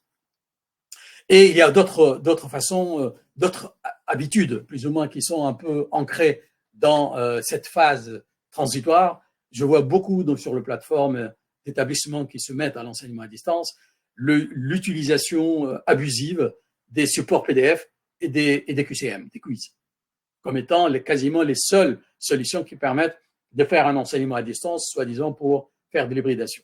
Alors qu'on sait bien que le PDF est un support figé, alors qu'il y a d'autres façons de faire un contenu de cours avec d'autres techniques qui permettent la granularité et la modularité pour qu'une ressource pédagogique, on peut la réutiliser dans un autre contexte différent de celui dans lequel elle est à un premier moment. Donc, si une deuxième personne, un collègue, et là, ça rejoint un peu les ressources éducatives libres. Les ressources éducatives libres, il ne faut pas qu'elles soient en bloc. Il faut qu'elles respectent la granularité, les métadonnées standardisées pour l'interopérabilité et qu'elles soient plus ou moins récupérables et modifiables. Je prends une ressource que je peux intégrer dans plusieurs autres scénarios de cours. Donc là, effectivement, cette logique également doit figurer dans la transformation numérique de l'enseignement à distance. L'évaluation aussi, ce n'est pas juste une évaluation quantitative en fonction du nombre de réponses à un quiz, et on sait bien qu'un quiz, parfois, c'est le hasard qui joue. Alors que dans la pédagogie active, dans l'évaluation, les modes d'évaluation aujourd'hui, il y a énormément d'autres alternatives d'évaluer sur le plan qualitatif, sur le plan également quantitatif, mais il y a d'autres approches d'évaluation que les QCM. Je termine alors, synthèse générale, que cette approche de transition numérique pour intégrer l'enseignement à distance et aller vers plus ou moins ce nouveau modèle d'enseignement hybride dans lequel il y a une combinaison entre le présentiel et la distance, ça implique une stratégie. Une stratégie sur la durée, mais qui a plusieurs facettes. D'abord, elle commence par une planification. Une planification à travers laquelle on va définir la vision et les objectifs globaux de cette transition. Qu'est-ce qu'on veut atteindre comme objectif? Et ensuite, comme la gestion de projet, on établit un état des lieux. Qu'est-ce qu'on a comme ressources, comme moyens, etc. pour fixer le besoin stratégique de la numérisation, pour définir quels sont nos besoins. Donc, l'existant et le besoin, ce sont les deux phases essentielles qui permettent de mettre en place une stratégie, une politique. Et à ce moment-là, on va impliquer toute l'institution dans la démarche, tous les acteurs, autant administratifs, pédagogiques, financiers, gestion ressources humaines, pour effectivement contribuer à cette transition numérique. Et effectivement, dans ce monde-là, il faut être accompagné par des partenaires. On a des conventions, on a des partenaires professionnels qui peuvent intervenir dans cette planification, qui va découler ou bien qui va aboutir à une stratégie, mettre en place une stratégie d'établissement qui consiste à responsabiliser des acteurs de l'université. Le fait de faire des équipes de pilotage, il y a une équipe de pilotage qui gère la coordination de ce travail de transition et suivre ou bien appliquer une stratégie de projet, comme la méthode agile, ça veut dire procéder par étapes, à chaque étape étudier le résultat, si ça ne va pas, on refait, etc. Donc il y a plusieurs méthodes de gestion de projet. Et définir une feuille de route sur le temps, sur la durée, pour savoir si à un moment donné on a atteint la réalisation d'une étape ou non. Préparer l'environnement technologique. On ne peut pas travailler l'enseignement à distance sans qu'il y ait un minimum de prérequis technologiques nécessaires. Également, la technologie a besoin de contenu. Il faut prévoir la conception de contenu, tout ce qui implique la conception de contenu pédagogique, les scénarios, etc., etc. Former les administrateurs du système, c'est très important cet aspect-là parce que quand on a une panne de problème, parfois on n'a pas quelqu'un derrière dans un bureau qui vient nous secourir, surtout quand on est coincé pendant une formation. Et là, s'il n'y a pas un administrateur du système qui permet de résoudre des problèmes de façon instantanée, on est vraiment dans le pétrin. Et bien sûr, il faut faire les expérimentations de chaque innovation avant de la mettre en œuvre. Donc là, c'est également dans la gestion de projet. Des actions spécifiques dans cette démarche, c'est constituer une équipe polyvalente de numérique éducatif. L'équipe polyvalente, c'est avoir les enseignants spécialisés dans des disciplines diverses en fonction de l'offre de formation à distance qu'on envisage faire. Également avoir des personnels qui sont compétents dans leur domaine, que ce soit administratif, juridique, financier, économique. Préparer les référentiels et manuels de procédure. Chaque activité, comme je l'ai montré tout à l'heure, il faut que chaque chose, je dis tout le temps, il faut dépersonnifier les choses, les actions. Que les actions ne soient pas tributaires d'une personne. Lorsque cette personne est absente, on est coincé. Il faut que tout soit consigné sur un support, sur un document de référence. En l'absence d'une personne, on lit le document et on sait quoi faire. Ensuite, préparer les référentiels et les manuels de procédure, c'est ce que je viens de dire. Créer un système d'information numérique intégré autour d'un environnement intégré numérique, un système d'information, une plateforme, un environnement numérique de travail. Bon, ça, c'est une perspective sur le long terme. Ce serait mieux, mais si on n'a pas les moyens de le faire, on peut travailler avec les minimums nécessaires. La formation du personnel au système intégré, c'est nécessaire. Former les enseignants au numérique éducatif autour de la plateforme concernant les contenus, les tutorats, l'évaluation, etc. Parce que les enseignants, s'ils doivent être indépendants dans leur parcours d'enseignement, il faut qu'il ait les compétences nécessaires. Et la formation, elle est fondamentale, raison pour laquelle on voit énormément d'ateliers de formation aujourd'hui, surtout après la Covid, lorsque toutes les universités s'alignent sur l'enseignement à distance. Les programmes de formation sont quasiment incontournables. Et alors, une gestion de risque aussi, c'est très important parce que là, la gestion de projet implique une gestion de risque. Et au moment de commencer, lorsqu'on met en place une stratégie, l'une des choses de rubrique fondamentale, c'est planifier les risques. Quels sont les risques potentiels auxquels on peut faire face dans la réalisation de ce projet-là? Donc, à ce moment-là, on les définit potentiellement, éventuellement, voilà ce qui peut arriver et éventuellement, quelle sera la solution à ce risque-là. La gestion de risque, elle est fondamentale dans l'innovation pédagogique, comme dans toute gestion de projet d'ailleurs. Toutes les gestions de projet, on a une grande rubrique dans le projet, gestion de risque. On pose des risques et on donne quelles sont les alternatives possibles pour les résoudre. Et ces risques-là sont d'ordre technique, financier, réglementaire, juridique, économique, tous les aspects qu'on vient de mentionner. Donc voilà, plus ou moins, j'ai essayé de faire un peu rapidement le tour de la question. Je sais que, bon, j'ai été très rapide sur certains aspects. Comme je l'ai dit, chaque élément dans cet écosystème global nécessite un webinaire à part, nécessite un approfondissement et surtout une contextualisation. Là, j'ai parlé un peu du cas français, mais ça peut ne pas s'appliquer à un autre contexte. Aujourd'hui, je suis en train de travailler dans le cadre du Bénin, le Bénin qui n'a pas du tout le cadre opérationnel français, parce que en France, nous parlons beaucoup, nous agissons dans le cadre de l'autonomisation des universités. On peut agir au niveau de l'université. Au Bénin, comme dans beaucoup de pays en développement, on est en train, on s'aligne sur les choix ministériels. Là, dans une semaine, je vais partir au Bénin pour faire des entretiens. Les entretiens, bon, j'ai un projet de rédiger les textes réglementaires pour une université. Pour le faire, je suis obligé de remonter au ministère pour savoir qu'est-ce qu'ils ont prévu en termes de documents de référence pour l'enseignement supérieur en général. Qu'est-ce qu'ils ont prévu en termes de perspective? Est-ce qu'ils ont l'idée de le faire ou non? Et après, je vais voir les différents services du numérique, le ministère du numérique, ils ont des structures qui sont liées au numérique. Est-ce que, outre le ministère de l'enseignement supérieur, il y a des structures nationales qui prévoient des solutions numériques avancées que les universités, que le ministère de l'enseignement supérieur peut mettre à disposition des universités pour faire de l'enseignement à distance. Donc, vous voyez, c'est une situation un peu plus complexe. Donc, il faut monter en haut des hiérarchies de la pyramide pour voir qu'est-ce qui existe. Et à partir de ça, on peut proposer à des universités de se préparer en termes de documents de gouvernance interne, règlement intérieur, etc., pour que lorsque le ministère va émettre ou publier ses textes de référence, les institutions sont déjà prêtes à immédiatement et rapidement aller dans la rénovation, dans la transformation numérique par l'enseignement à distance et la formation hybride. Donc voilà un peu ce que j'avais à partager avec vous. Ouais, merci beaucoup Mokhtar. Bon. C'est vraiment très éclairant parce que rien n'est possible sans les institutions.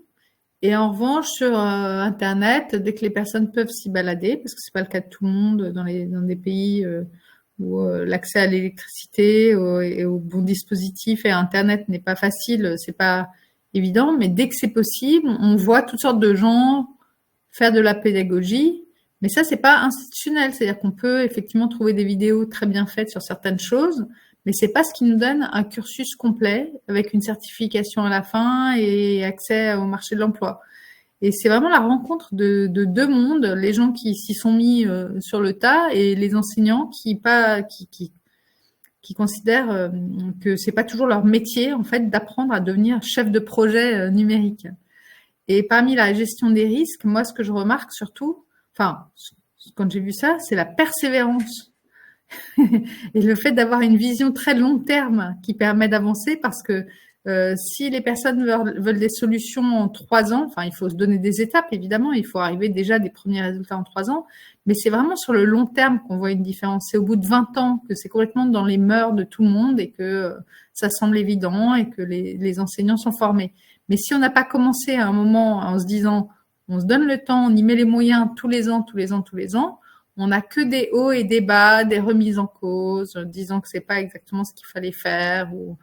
Et ça fragilise un peu tout le système, parce que c'est vrai qu'on doit toujours partir dans des tels projets tellement ambitieux et complexes avec des gens enthousiastes tout de même. Et ça, il faut vraiment... Ouais, c'est une vraie transformation, comme tu l'as très bien dit. Et merci. Et puis tous les aspects réglementaires et paiement d'heures complémentaires, c'est difficile à prendre en compte. Alors, voilà. Oui. Non, je commente là-dessus parce que c'est très, comme je dis, j'ai pas eu le temps, je peux pas avoir le temps pour faire part un peu d'expérience, de réponse sur ces questions-là. Par exemple, cette histoire de compensation, c'est une réalité vraiment très très dure dans certains contextes culturels. En Asie, par exemple, des enseignants m'ont répondu carrément directement. Ils m'ont dit, on n'a pas le temps de faire une formation, de changer de nos habitudes d'enseignement parce que en plus d'être enseignant, j'ai mon salaire. Moi, j'ai deux autres métiers parce que mon salaire ne me suffit pas. Donc, je suis obligé de travailler ailleurs. Donc, je n'ai pas le temps à vos histoires. Donc, je garde mon enseignement classique et ne me parlez pas de ça. Alors, la semaine dernière, j'étais au Vietnam pour un autre projet Erasmus. Et un des enseignants m'a donné une information un peu importante. Vous savez qu'en Asie, par exemple, la recherche scientifique n'est pas très développée dans certains pays comme le Vietnam, le Cambodge, le Laos. Et il y a très peu de docteurs parce que les docteurs n'ont pas le temps de se former, ils vont plutôt travailler, ils gagnent leur vie. Donc, le ministère, qu'est-ce qu'il a trouvé comme solution? Il a trouvé le fait que pour chaque enseignant qui fait une recherche et publie un article dans une revue scientifique, il est compensé de $5 000. Par rapport au salaire individuel, c'est énorme. Mais c'est une stratégie qu'a trouvé le ministère pour que les enseignants focalisent sur la recherche scientifique et ne vont pas chercher de travail ailleurs parce qu'ils ont un équivalent monétaire qui leur permet de vivre décemment.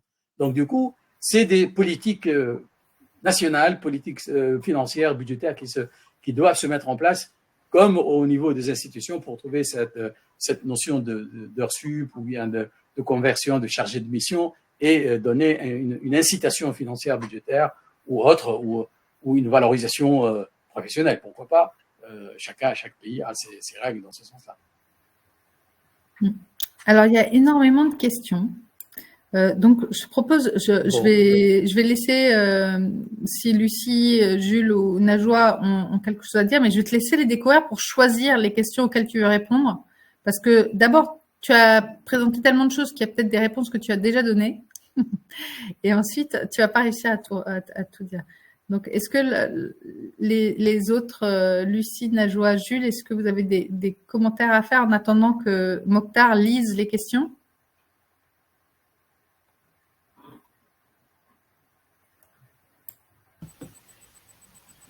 Moi, si vous... Oui, bon, c'était très bien. Merci pour cet exposé. Et voilà, j'ai posé plein de questions. Ah, mais merci, c'est ton rôle. J'essaie de trouver, mais j'aimerais bien si... Ouais, pour gagner du temps, si quelqu'un a déjà une question, on peut la... Najwa, quelle serait ta question préférée? Est-ce que ma première question... Bon. Non, ta préférée, parce qu'on ne pourra pas toutes les questions. Ma préférée. Ta question la plus importante. Bon. Est-ce que dans le référentiel technologique et pédagogique, l'IA génératif est intégré? C'est oui, comment? Vous pouvez Où est-ce que vous mettez l'IA génératif dans vos projets? Oh, l'IA générative, bon, c'est un peu dans les stratégies d'innovation. Cela veut dire, s'il y a un plan de réforme universitaire de l'enseignement à distance par les nouvelles technologies, dans cette stratégie, il faut inscrire l'IA un peu comme technologie de futur de laquelle on ne va pas échapper. Comme j'ai dit, l'IA, c'est quelque chose de transversal qui va toucher à tout. Moi, je considère l'IA comme étant un tournant historique, stratégique de toute la société, et non pas uniquement de l'enseignement à distance, qui va caractériser, qui va conditionner notre avenir. Donc là, dans l'enseignement à distance, d'ailleurs, ça commence à prendre les stylos ou autre chose. Là, si on prend le recul historique et de savoir l'histoire des techniques, moi, c'est un cours que j'enseigne, l'histoire des techniques, je dis, du moment que l'être humain a pris un bâton ou bien un silex comme une extension à son corps, nous sommes entrés dans l'histoire des techniques. Et là, les prothèses commencent avec le silex, avec le petit bâton, et petit à petit, ces extensions-là étaient une extension du corps, mais elles se sont rapprochées petit à petit du corps jusqu'à ce que ça devienne des lunettes, jusqu'à ce que ça devienne une lentille, jusqu'à ce que ça devienne une RFID intracutanée, jusqu'à ce que ça devienne un pacemaker. Et aujourd'hui, dans le laboratoire, on travaille sur la cellule. Comment informatiser la cellule, quelque part. Donc, et d'ailleurs, on parle du cyborg, on parle de l'android, dans le sens où, dans le futur, on aura des êtres humains androïdes. Donc, vous voyez, ça s'inscrit. Il y a deux règles pour cela que je dis tout le temps à mes étudiants. Il y a deux règles opposées. Dans l'évolution des techniques, ça a commencé depuis l'aube des temps et ça va aller on ne sait pas où. Il y a toujours une résistance au changement. Il y a toujours des niches de résistance. Mais la deuxième règle, nul ne peut arrêter le progrès. Donc là, l'IA, elle va trouver sa place dans l'enseignement à distance. Déjà, elle y est actuellement avec le Learning Analytics. On intègre plein de choses qui permettent effectivement de faciliter les tâches d'enseignement à distance à travers des procédures qui sont confiées à l'intelligence artificielle. Et on sait bien que l'IA, c'est des paliers multiples. C'est une IA simple, une IA complexe. Donc là, c'est certain, il y a même des articles qui commencent à se faire autour de ça. L'IA dans l'enseignement à distance. Donc moi, je l'inscris dans la dimension prospectiviste de l'enseignement. C'est-à-dire, si on pense à une solution, à une méthodologie, il ne faut pas la penser uniquement à l'instant T. Il faut la penser à l'instant T avec ses perspectives d'évolution. Et dans les perspectives d'évolution, l'IA sera une composante fondamentale et incontournable. Il y a une question d'Olivier Perlot que je salue et qui est souvent présent, qui demande si on peut envisager la prise en compte d'activités hors SI, donc service informatique de l'université. Je sais pas. En fait, finalement, SI, je pense que c'est la DSI quoi de l'université. Sun Hub social devenu éducatif. Moi, j'aime bien l'idée qu'il demande s'il y a une reconnaissance pour toute une participation dans des réseaux sociaux éducatifs, quoi. Voilà. Est-ce que c'est envisagé dans les référentiels aujourd'hui? Ou on est toujours vous savez que les réseaux sociaux, dans les réseaux sociaux actuellement, il y a une sorte de reconnaissance implicite. Parce que les réseaux sociaux, il y a deux catégories. Il y a les réseaux sociaux grand public, il y a les réseaux sociaux académiques. Quand vous parlez de Academia ou bien l'autre, son équivalent, cela veut dire on voit une massification des publications d'articles sur ces réseaux sociaux et qui devient un cadre, un périmètre dans lequel les enseignants se rencontrent, s'échangent et se mutualisent de l'information. Comme un peu le LinkedIn pour le monde professionnel. Alors, au début, jusqu'à maintenant, moi, je suis réticent à l'usage, par exemple, de Facebook, de TikTok, de ces trucs-là dans l'éducation parce qu'il y a du pêle-mêle là-dedans et il y a beaucoup de dérives dans ce truc-là et ce n'est pas une chose que je recommande.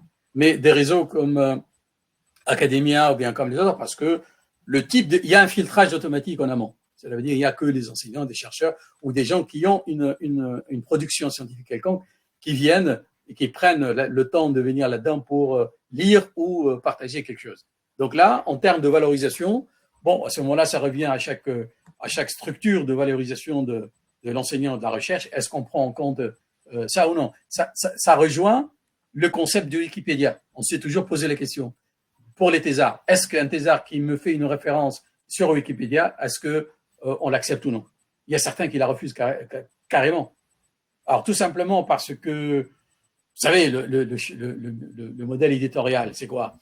Plus il y a de liberté, plus c'est douteux. Wikipédia, chacun peut créer un compte, peut être éditeur et voilà, vous publiez un truc. Même si derrière, il y a des gens qui valident.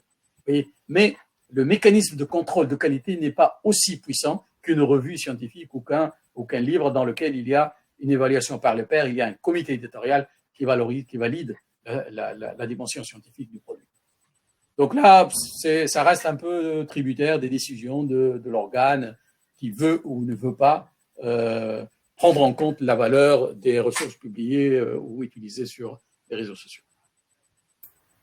Mais je te laisse libre, Mokhtar, de regarder les autres questions parce que c'est ce que je t'ai demandé de faire et après, je vais poser ma question. Donc, non, mais fais-le, je préfère que, parce qu'il y a... Dans les 5 dernières minutes. Oui, il y a des commentaires, mais j'aimerais bien que quelqu'un synthétise avec moi. Il y a un onglet spécial questions. Ce n'est pas des commentaires, oui, attendez. Il faut cliquer sur questions. Je ne le vois pas, il est où? En bas à droite. En bas à droite. À côté du chat. Ah, question. Oh là là. Voilà. D'accord. Pardon, je n'avais pas bien précisé. Ah oui, alors, avez-vous travaillé sur une charte de tutorat pour les profs à distance? Au fait, non, je n'ai pas produit une charte directement, mais j'ai des exemples dans la préparation de mon guide et dans le travail de ces trucs-là. Je suis allé explorer ce qui se passe ailleurs. J'ai quelques documents de référence d'universités américaines, même françaises, mais je n'ai pas produit moi-même sur ce genre de documents. Et salut Mohamed Haj, cher ami.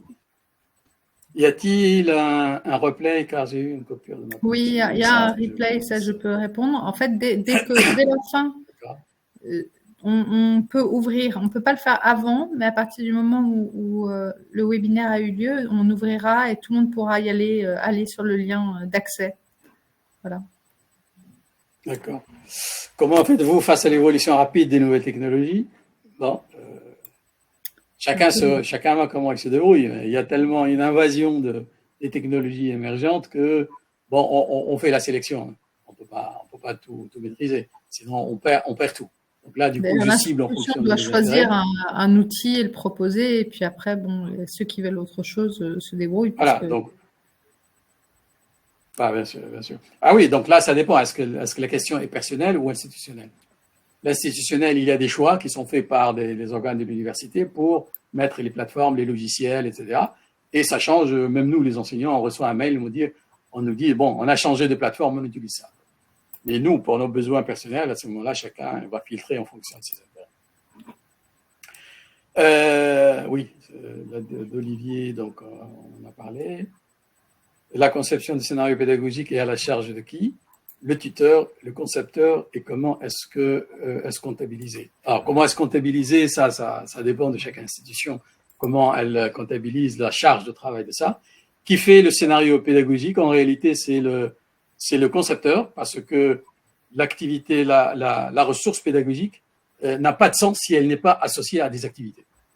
Et les activités, c'est le concepteur du contenu qui façonne un peu comment il crée l'activité autour de la matière qu'il a produite, parce qu'il est le seul à maîtriser le contenu de la matière. Donc, il envisage comment...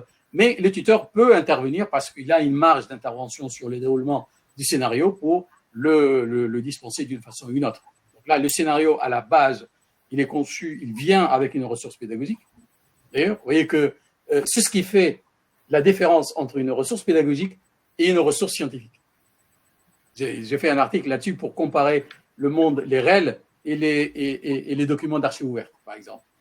Et la différence qu'on va trouver, c'est qu'une REL, elle se distingue d'une ressource scientifique, un article scientifique, par les activités qu'elle propose. Sinon, avant, on prend un article d'une revue, on le met dans une classe et on improvise des activités autour de ça. On demande des synthèses, etc. Et aujourd'hui, le REL apporte une réponse à ça. Donc là, c'est un peu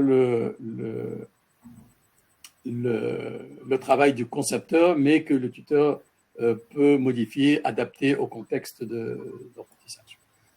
Alors, est-ce que l'heure du tutorat intègre le temps à répondre sur le forum?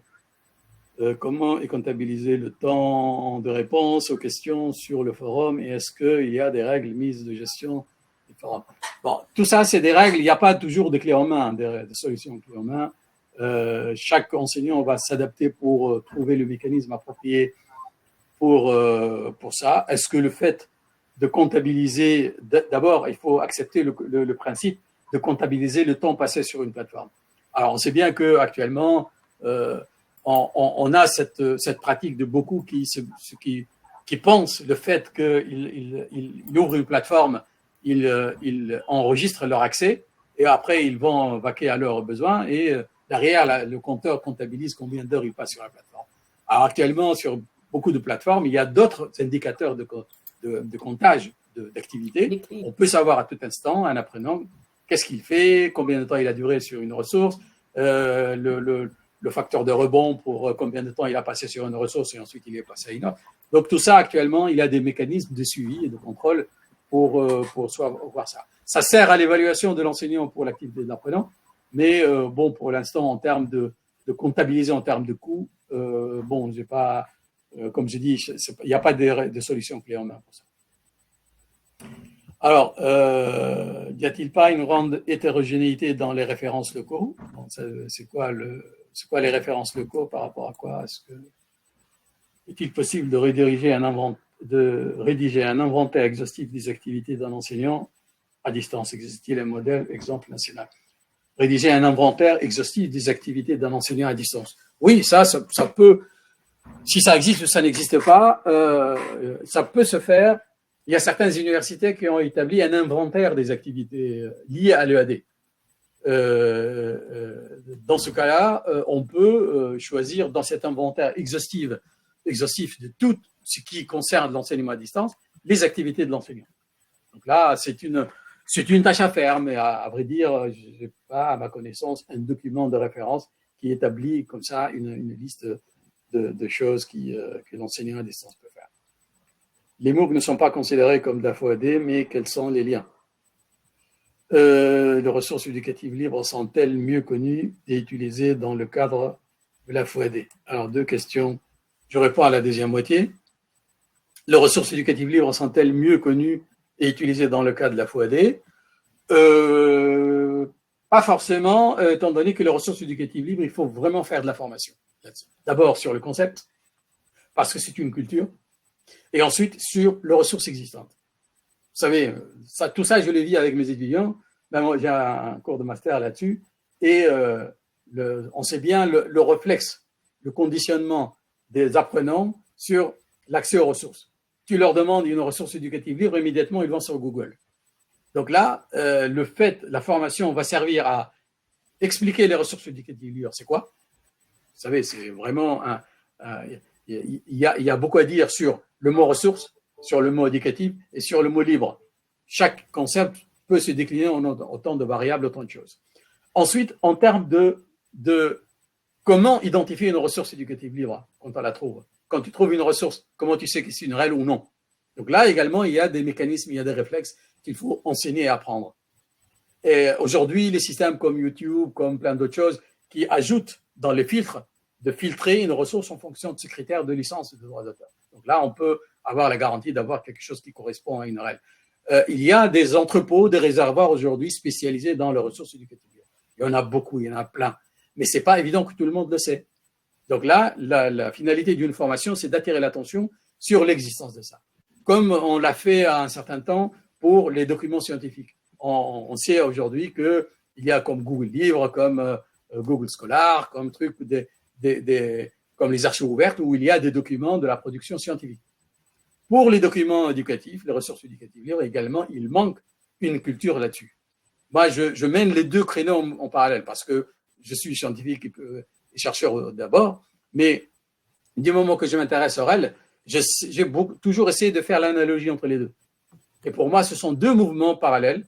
L'un s'inspire de l'autre parce qu'ils ont quasiment le même mode de fonctionnement des communautés de pratique qu'il y a derrière, mais c'est des cultures qu'il faut s'approprier. Et là, effectivement, il faut le savoir, mais je ne sais pas si si les ressources éducatives libres sont mieux connues ou non dans la FOAD, mais par défaut, puisqu'on est en formation ouverte à distance, on est dans la logique, dans la dynamique de l'éducation ouverte, donc implicitement, on est dans la logique des ressources éducatives libres. Donc ça va de soi. Donc ça dépend de la formation qu'on fait derrière et de la sensibilisation qu'on fait dans une logique de la FOAD pour les règles. Bon, il y a tellement de questions. Si tu peux rester encore 5 minutes, c'est bien. Sinon, on peut terminer là, Mokhtar. Oui, non, je suis là. J'ai bloqué là. Alors, c'est bien parce que c'est quand même des réponses. On ne t'aura pas toujours pour nous répondre à tout ce qui est venu à l'esprit des participants. Et les personnes qui sont encore là, merci. Si vous avez besoin de voir les réponses et que vous devez y aller, eh ben, vous pourrez revenir voir la fin du webinaire. En tout cas, moi, je reste. Tant que tu restes, tant qu'il y a de la lumière, je reste. Ah, tiens, il y a un participant en plus. 19 participants. Ouais, on peut se donner un quart d'heure. Alors, est-ce que... Un quart d'heure maximum pour terminer. Il y a une question. Okay. Est-ce que l'enseignement à distance dans les universités françaises a été accompagné par une formation des enseignants? Et si oui, comment? Alors, au début, non, mais maintenant, dans les universités, je prends l'exemple de Bordeaux-Montaigne, on a un service entier, la DSI, qui fait des formations et périodiquement, elle affiche la liste thématique des ateliers de formation et c'est ouvert pour les enseignants de s'inscrire. Et on forme beaucoup sur la plateforme qu'on utilise, eCampus, qui est une adaptation de Moodle. Donc, on forme les enseignants sur la façon d'utiliser eCampus, qui est Moodle, un bureau virtuel, c'est une alternative également d'enseignement à distance, dans lequel on fait certaines activités un peu moins que Moodle, mais il y a des ateliers sur la conception de vidéos pédagogiques, plein de choses, ça veut dire, je ne me rappelle pas de tout, mais il y a un chapitre entier d'accompagnement des enseignants sur l'appropriation du numérique. Parce qu'on a vu pendant la période... Non, c'est ouvert. C'est ouvert, mais c'est pas obligatoire. On ne peut pas obliger un enseignant à venir. Non, on ne peut pas obliger un enseignant à venir se former parce que ce n'est pas dans les statuts. Et on ne peut pas l'obliger, il vous dit, bon, il fait son service d'enseignant-chercheur et c'est tout. Mais on a constaté effectivement que depuis la Covid, et comme j'ai dit, il y a eu de la résistance. Il y a des enseignants encore qui sont pour le présentiel 100%. Il y a des gens qui disent je ne peux pas ne pas avoir mes étudiants en face de moi. Face à face, c'est vital pour eux. Mais pendant la fermeture de l'université, ils étaient contraints, ils étaient obligés.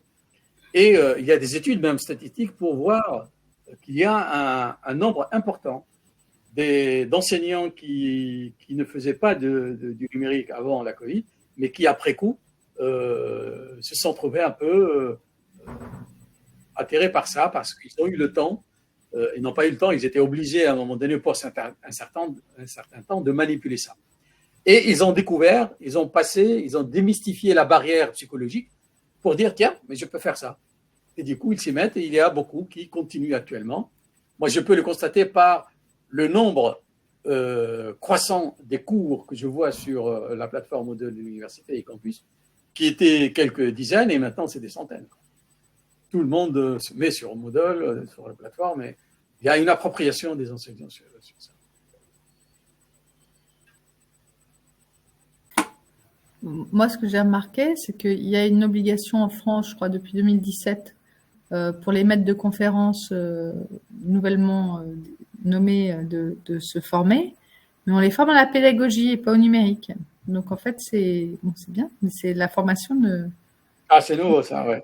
Ouais, et comme, comme les équipes, alors elles peuvent parler d'aspects numériques, mais comme il y a souvent des petites guéguerres qui considèrent que le numérique éducatif est une branche, voire une sous-branche de la discipline, et ben c'est comme si on ne comprenait pas que le numérique était intégré à l'ensemble de la vie universitaire, de la vie personnelle des gens, et qu'il n'y a plus de barrière à avoir entre pédagogie et numérique, en tout cas qu'on peut faire les deux, en cours et à distance. Ah, c'est des anciennes guerres de chapelle, quoi. Ça semble tellement ancienne guerre Et ben pourtant, on le voit encore, en 2024, on forme les enseignants-chercheurs à la pédagogie en France, mais ça n'inclut pas forcément une vraie formation à l'ensemble des outils, voilà, ou à la réflexion même, ce que ça peut apporter. Enfin, j'ai la chance d'être dans une grande université où il y a aussi toutes sortes de colloques, d'invitations, où si on prend le temps, on peut aller se renseigner même sur place et pas uniquement en ligne, mais c'est pas encore très intégré, je pense, dans les pratiques, voilà, dans les enseignements obligatoires de pédagogie. Oui, c'est...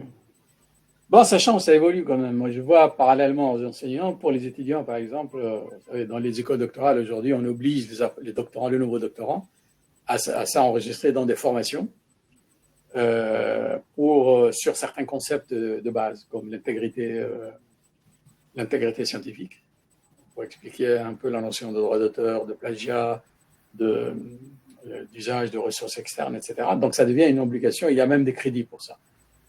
Et il y a aussi le MOOC, se former et enseigner dans le supérieur, qui existe et qui permet d'avoir des grandes cohortes, justement. J'aime bien parce que c'est en toute transversalité, c'est ouvert à tout le monde. Enfin, c'est tout l'intérêt des ressources éducatives libres et des cohortes de MOOC qui permettent à tout le monde d'aller s'inscrire au même moment et de se rencontrer, de se poser des questions sans avoir peur, sans crainte de jugement, parce que tout le monde est là au même moment, mais à distance. Mais ça reste volontariste, quoi. Ouais. Ça veut dire, c'est le choix de chacun d'aller. Je pense que, je sais pas si c'est décompté ou pas. Oui, je pense en tout cas, c'est organisé tout de même par le ministère. Mais tout ça, c'est français. Alors, j'ignore s'il y a beaucoup de francophones qui viennent s'y greffer par curiosité, et si c'est bien adapté ou pas, parce que ça, c'est toujours aussi une question. Voilà, mais c'est les ressources éducatives libres, finalement, qui viennent ajouter pas mal de notions comme ça, d'accès à à la FOAD finalement. Est-ce qu'il y a encore des questions auxquelles tu souhaites répondre? Je crois avoir fait le parcours de toutes les listes. Question.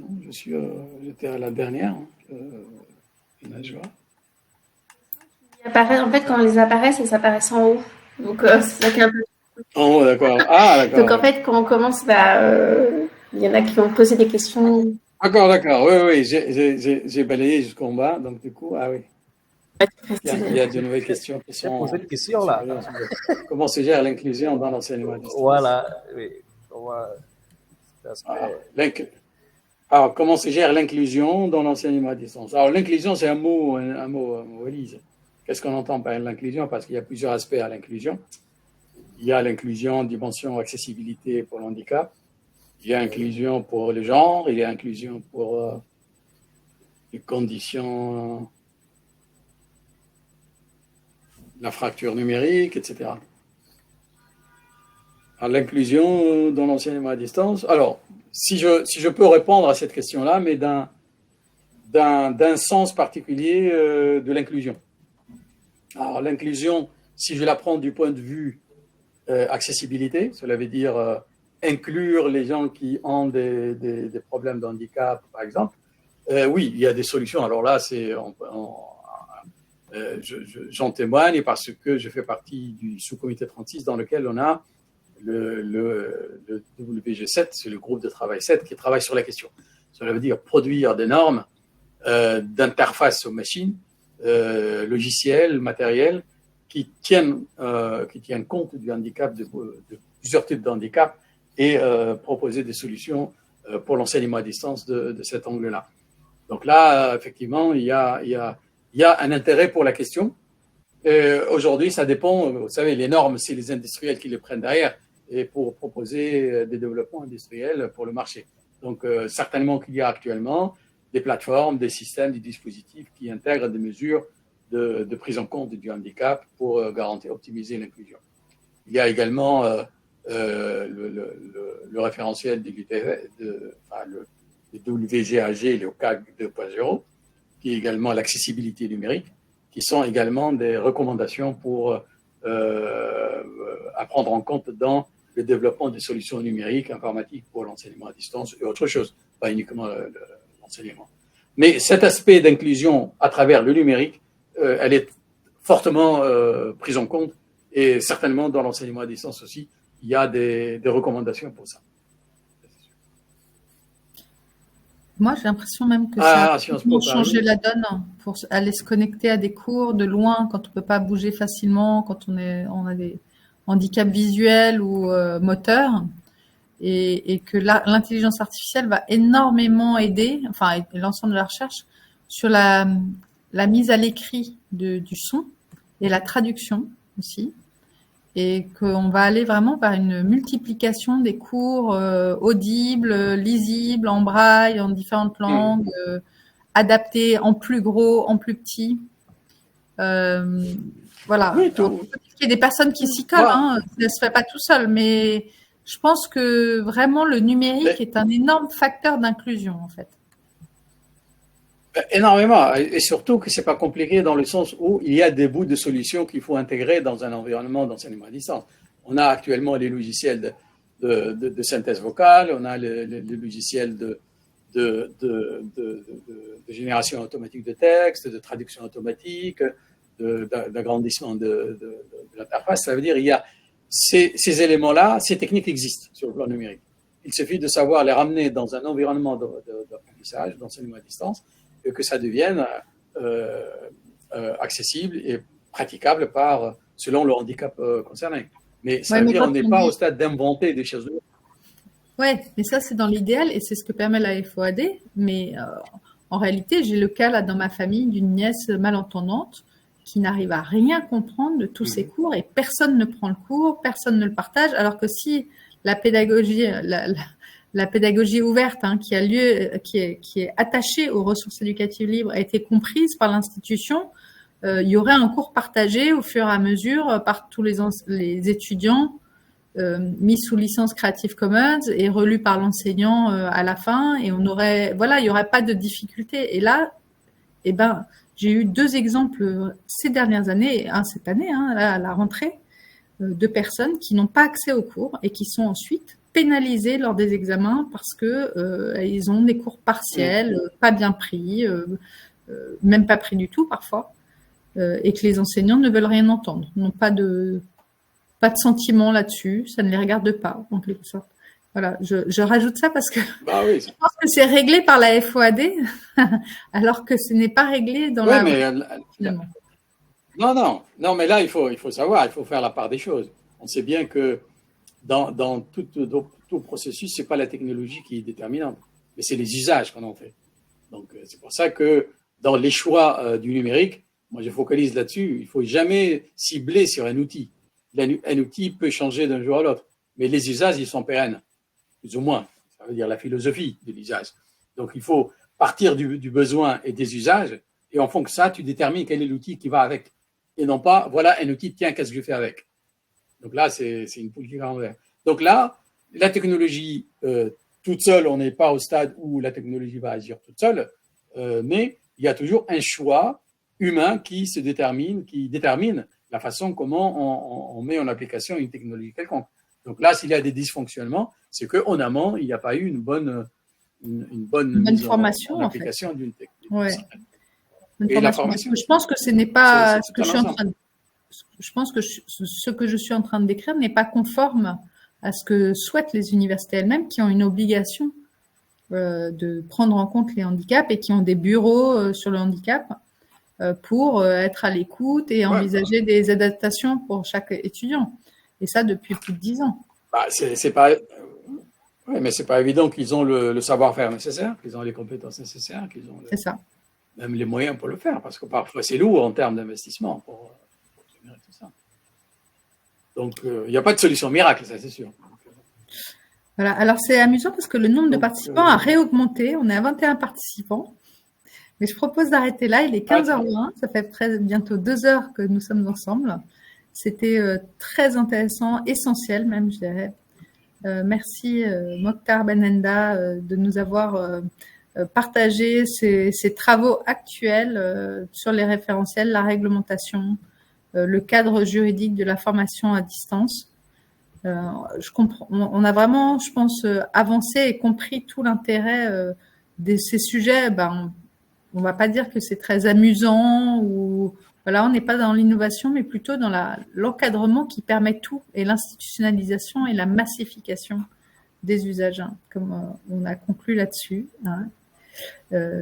Merci encore. Le dernier mot pour toi. Et voilà. Sachant pertinemment que je ne suis ni juriste ni économiste. Mais tellement quand j'ai découvert le Schlimblick, comme dit Coluche, ça m'a passionné. J'ai dit, tiens, c'est un créneau à explorer parce que quand même, c'est passionnant. C'est un peu ça, cela veut dire la curiosité qui m'a permis de dire, tiens, voilà, ce créneau-là, je vais suivre. Parce que je lui trouve des articulations avec d'autres éléments qui m'intéressent, comme l'enseignement à distance, les règles, les normes, etc. Donc, c'est ce qui permet tout. Ça semble toujours... beaucoup de personnes mettent ça de côté dans leur vie, zappent tout ce qui est réglementaire. Parfois, c'est à la limite de la phobie administrative. Et finalement, c'est ce qui permet tout. C'est ces cadres-là. Merci encore. Lucie, Jules, Najwa, un mot ?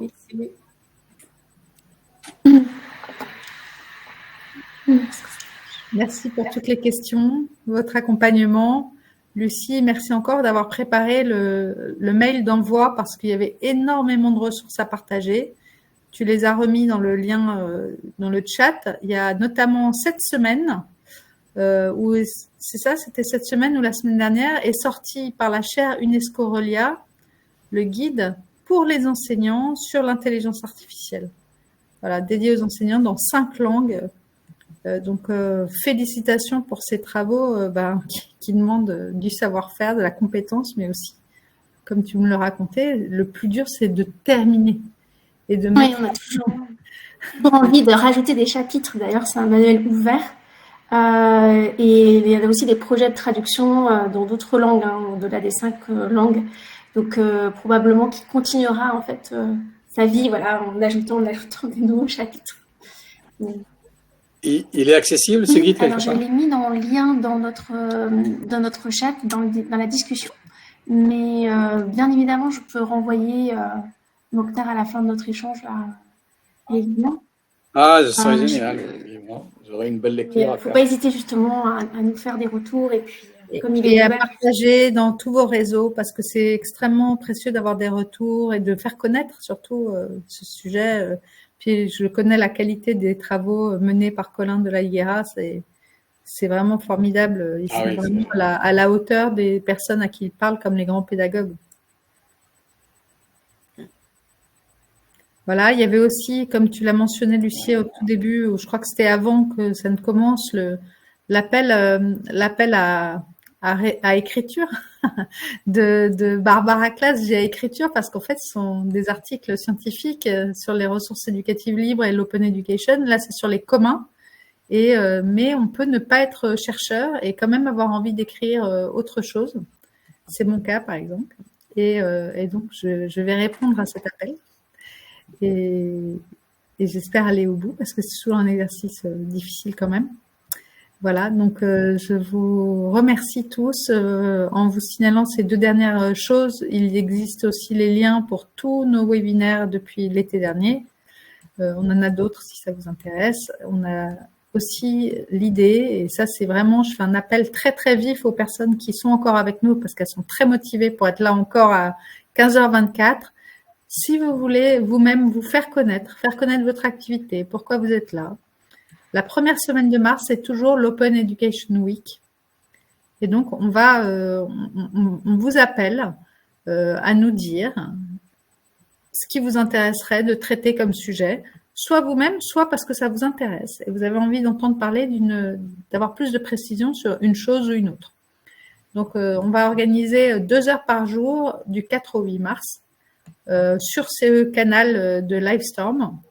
Et on va prévenir évidemment. Ça demande quand même pas mal de travail, mais on a envie de votre enthousiasme et d'entendre ce que vous avez à dire. Donc, merci de nous signaler tout ce que vous pouvez nous partager sur des points précis ou d'une façon plus générale. Voilà.